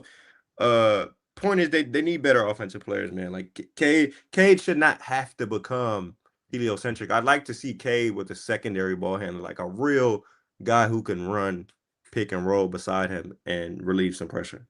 If you have more confidence, and I was shocked, he had a long-term injury forecast. Now Ant is questionable for game 1, which I don't know. I hope they don't do any long-term damage with him. You have more confidence in a guy like Anthony Edwards playing a pivotal role, or do you think the Lakers get a little bit of a surprise that they've been intimating that Luka may be closer than you think? Yeah, no, I'm not. I would count on Ant to come back before I do Luka. And I think that's kind of just Ant's spirit. Like I think Ant is like he loves his way back, man. That being said, I don't think either team has a chance. Like I said, I think the second round is gonna feel like simulated pretty quickly. Like I would actually kind of give Minnesota a better chance. And this is not like an indictment on the Spurs. Like I think the Spurs are incredible. I just think whatever Minnesota's playing with, like whatever they've bottled up between Io and Jaden McDaniels, like we do a lot of this talking point stuff about energy. Like their energy is like you can feel it right now. And if they get Ant back, and Ant actually like on one leg was pretty good last round after a certain point, they got a chance to win a couple games. I don't even think I barely think the Lakers are gonna get a game, man. And I don't think Luka's gonna come back till maybe like game 4. Which by then it won't matter. Like, yeah, that's a wrap. They'll be decaying by then. Joel, when you're looking at teams, because obviously I think we all agree here in terms of what this year looks like with OKC and San Antonio and what's likely to kind of be the de facto championship in the Western Conference Finals. But as you're looking at teams, whether it's the Celtics and hoping to have a healthy Jason Tatum next year, although their roster is kind of interesting, whether it's the Timberwolves and what they're hoping to have in terms of being full strength, like who do you what team that considers themselves or would like to consider themselves a contender is the closest to being like a move away from joining that conversation of OKC and San Antonio? I actually hadn't thought about this. I got one that I want to ask you about. I think I think I always like to think, and I came into the postseason thinking Denver was still very much a capable contender. I don't know how much that window is closed just because they wasted another year of Jokic. Aaron Gordon it feels like he's starting to never gonna be the same. He watched a lot of basketball in this series. Yeah, like he's starting to Yeah. Cam Johnson, they're probably gonna have to trade him just to stay under the tax. They got cheap ownership. It's very hard to build around Jokic right now with that ownership and with their contractual situation. But that was who I thought was closest. If I don't think they could pull magic out of a hat to change that with this new regime. But I don't know. I mean, there's I got nobody, one. Maybe the Knicks. I don't know. What, especially if Diabate and Kalk still give them interior. Oh no. What about Charlotte being moved away? Are you just out on Melo? Am I out on Melo? No, Melo's fine. But I don't think they're one guy away, dude. They're not one guy away. You probably gotta. I mean, look, like, I don't think Melo is even at the root of their issues. Like they could just stand to be more talented. Like the fact that Kobe White's a pretty good sixth man. Right. Like I think if that's where you enter next postseason with him as sixth man, that's great. But you probably gotta upgrade the starting lineup. Like they're not as good as these other groups. They're not. Like what they did in the regular season was cool. The way they rallied was cool. They are not one guy away, man. Are you buying at all let's say a healthy Indiana if they get a top 4 They're pick? gonna be. Oh yeah, kind of scary. Oh, yeah. You get like Halliburton. They're scary. Let's say they get the number 4 pick. They get like Caleb Wilson and they get Halliburton back. Dude, yes. Yeah. That's nightmare fuel. Yes. So between them and I kind of feel the same about Utah. Like a healthy Utah is interesting. I know they're in the West, but You could see my face on here, right? yeah. Hey, you're on a roll this morning. Did I get you up too early? I think you're trying to name like the most abstract teams possible. Like you're trying to go outside the box here, my guy. Okay. But listen, I get it. It's a long shot to get Markkanen to play more than 40 games, but yeah, between Jaren and Markkanen and Keontae George, like Ace Bailey acted like he had a pulse. Like I don't. How close is that to the Spurs, DB?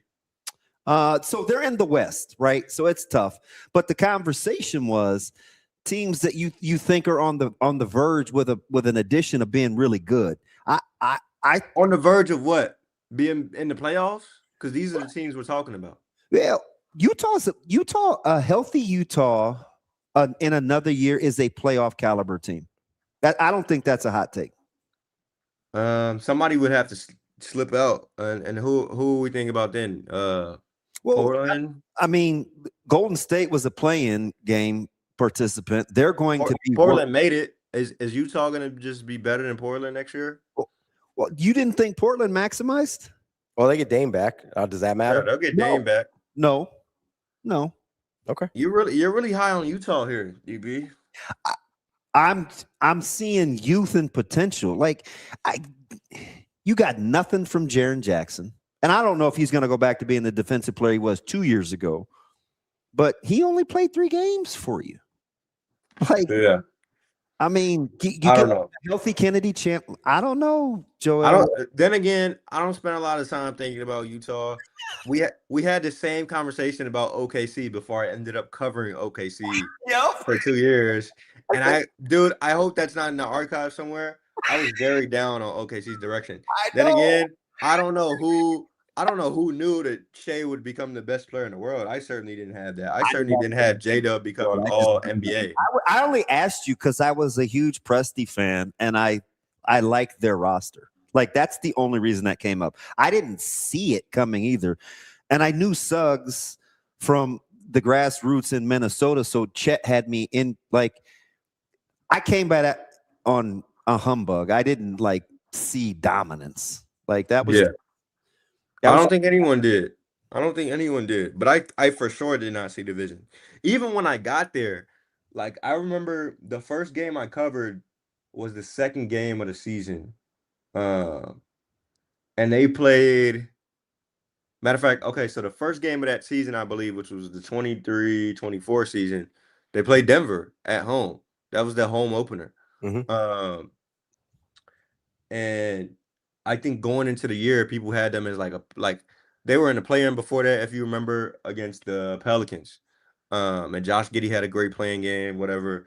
And they came in like, okay, well, they're gonna shoot for a 6 seed possibly. They're gonna try to punch above their weight, and they ended up as the first seed that year. And that game specifically, when they played Denver, Denver like 30-pieced them. You can go and look this up. Denver 30-pieced them, and I think Shea had his worst game as a pro. Like he had like 7 points that night and made like one field goal, something crazy like that. I'm like, dude, this is who they're talking about. Like at some point when we have you back, I'm gonna have Ravi explain who he hates more.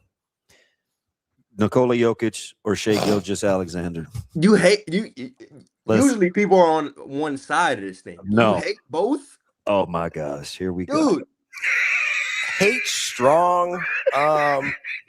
Joel, I'm gonna be honest with you. I'm not denying the greatness or the prowess or anything like that. Can I start there? I'm not denying the ability. I don't like how it looks, man. I'm an aesthetics guy when it comes to hoops. The Jokic thing bothers me. I just don't think it looks nice. And then, don't love the way the Jokic thing bothers you. What about the Jokic thing? like what is not aesthetically pleasing? You want him to go tween cross? He acts like he doesn't like it. It drives him up the wall. It looks like he doesn't care about basketball at all, and it pisses me off, if I'm just being 100% honest. Well, I'm gonna piss you off right here. He's a top 15 player all time, and Shea is easily top 30. It might be top 25.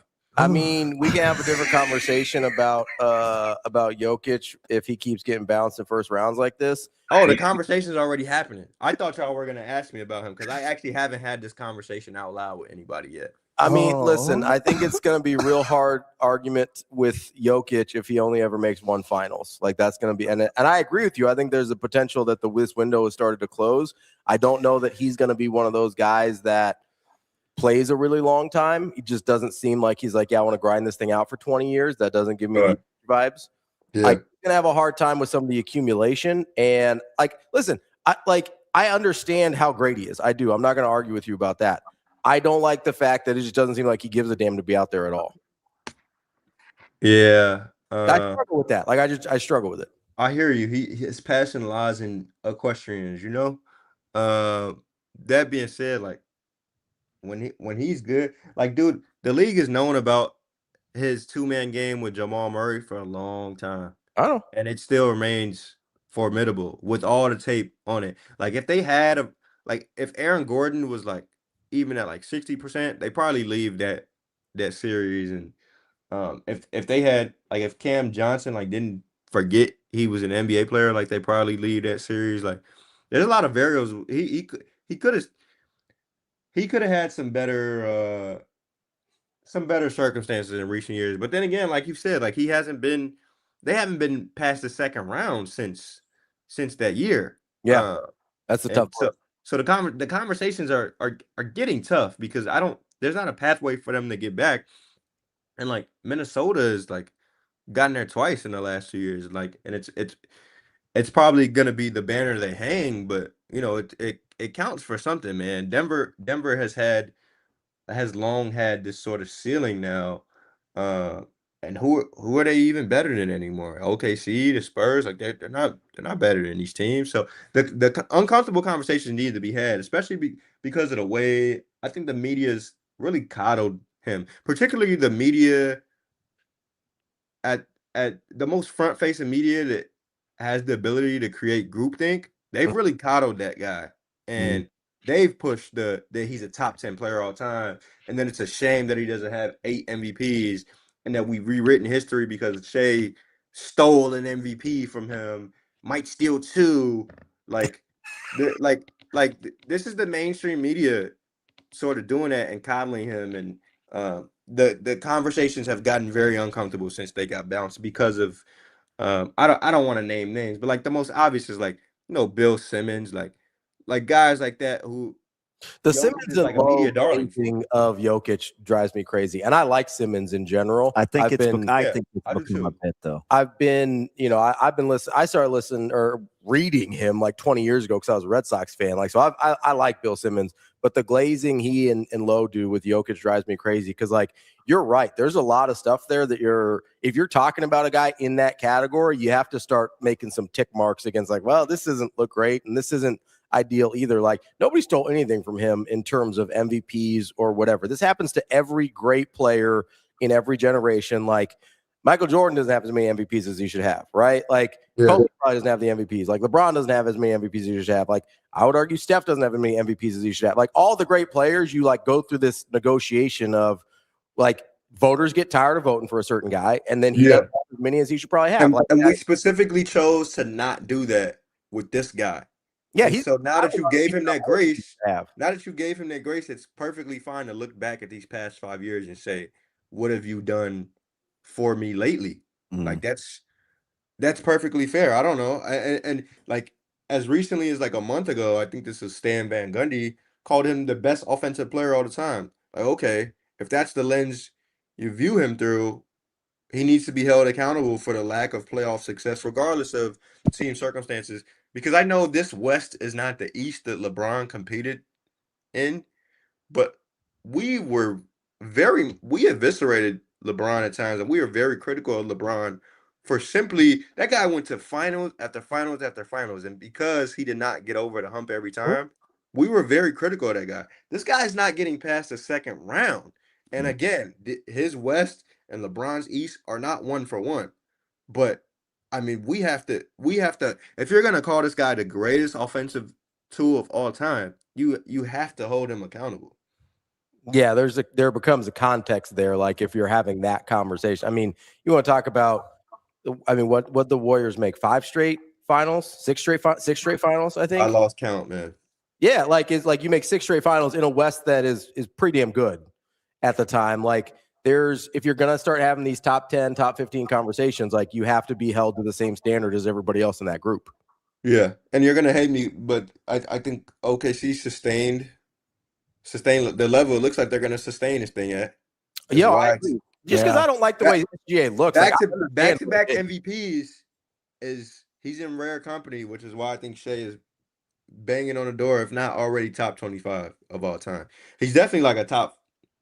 I haven't done the ladder rung yet, but among guards all time, he's in scary territory. He's already more decorated than James Harden. Oh, I mean, yeah. I'm not gonna disagree with that. I'm not a Harden guy, but yeah, I mean, when you talk about the heliocentric thing, like, that's you're not a Harden guy. Is that what you just said? You just talked about the same thing with Cade. Who are you a guy of? You don't like Shea. You don't like Curry. He doesn't like anybody. And Wemby. I like Wemby. I like Curry. No, here's the thing. It's stylistic. You like game breakers. So the next guy you're gonna like is gonna come. He's not gonna come for another 30 years. Maybe. No, you have to play the game at a certain skill level for him to even entertain it. It's the skill level. DB's right. Like, I like it. And listen, I appreciate, again, how good Harden was, but it's the thing you talked about with Cade. You don't like heliocentric basketball. Like, that's all Harden did when he was accomplishing anything, right? Like, I don't mind Harden now. Like, the way Harden plays now or the way he played with OKC, that's a totally different thing. But when he was racking up the numbers and everything like that, like, he was playing a certain way that I just don't want to watch basketball like that. I hear it. I've never been big on the Helios. Even like Luka, I can admire Luka's game. Luka pisses me off so much because, like, he could play different. Like, he could play different. I feel like I'm pouring fuel on the fire here. Oh yeah. Like, I want to keep throwing names into the fire here. The goblet of fire. So you remember our guy Matt DeMarinis, right? Of course, my guy. So we had this conversation like pre-draft. Our group check is me, him, Ravi, and Padilla. Like, it's wild. So like me, Padilla, and DeMarinis are having this chat back at like Summer League when the Creighton guys used to play, and Luka's coming out of the draft. And Padilla and I were both like sky high on Luka. And DeMarinis is like, I don't know about this, whatever. And I'm like, this dude is, I was like, MVP caliber. Like, I was probably a little too high on him, although it's turned out to be mostly correct. But I was over the top on him. And then he comes out, like 3 years in, DB has a conversation with me. He's like, you kind of got to be a little bit mad at how he's playing, right? And I was like, yeah, it sucks. It makes me real mad. I don't like for what I thought he could be, and obviously what he is in terms of a skill level, I hate watching him play basketball like this. He's a Laker, and I'm a Lakers fan. I still hate watching him play because I hate the way he plays. But that's a whole nother conversation because we've already had you for 45 minutes. Yeah, that's my bad. Sorry, Joel. You know I love you guys, man. It's been a minute, bro. Yeah, for sure. Well, we'll have to catch up again sooner than however long it's been because this was good stuff. Maybe we'll catch you. Maybe we'll catch you if you've got some draft feelings. Maybe we'll get some NBA Finals. I am not a draft guy, man. But when the finals come around and if the Thunder are still around, call me. Yep, all right, we got you. We appreciate it, Joel. Yep. See y'all later. That is Joel Lorenzi, and that's an extra like 15, 20 minutes of the show you got today because you got me all gassed up about guys. He started out killing me. Yeah. He said, you see the look on my face, right? You're talking about Utah? You watch. No, I got an uncanny. So, to be fair, he was, I think, answering the context that I asked of OKC and San Antonio, and you were like, you went to teams on the come up. Yeah, and because they're still a long way from being that, but not when they're healthy. God, you can fanboy over San Antonio. I get how they're built. Go look at Utah's roster. No, I know. Listen. Weirdly, big Walker Kessler guy. I love that dude. Me too. Like I like how he plays ball. Like I'm a Walker Kessler guy.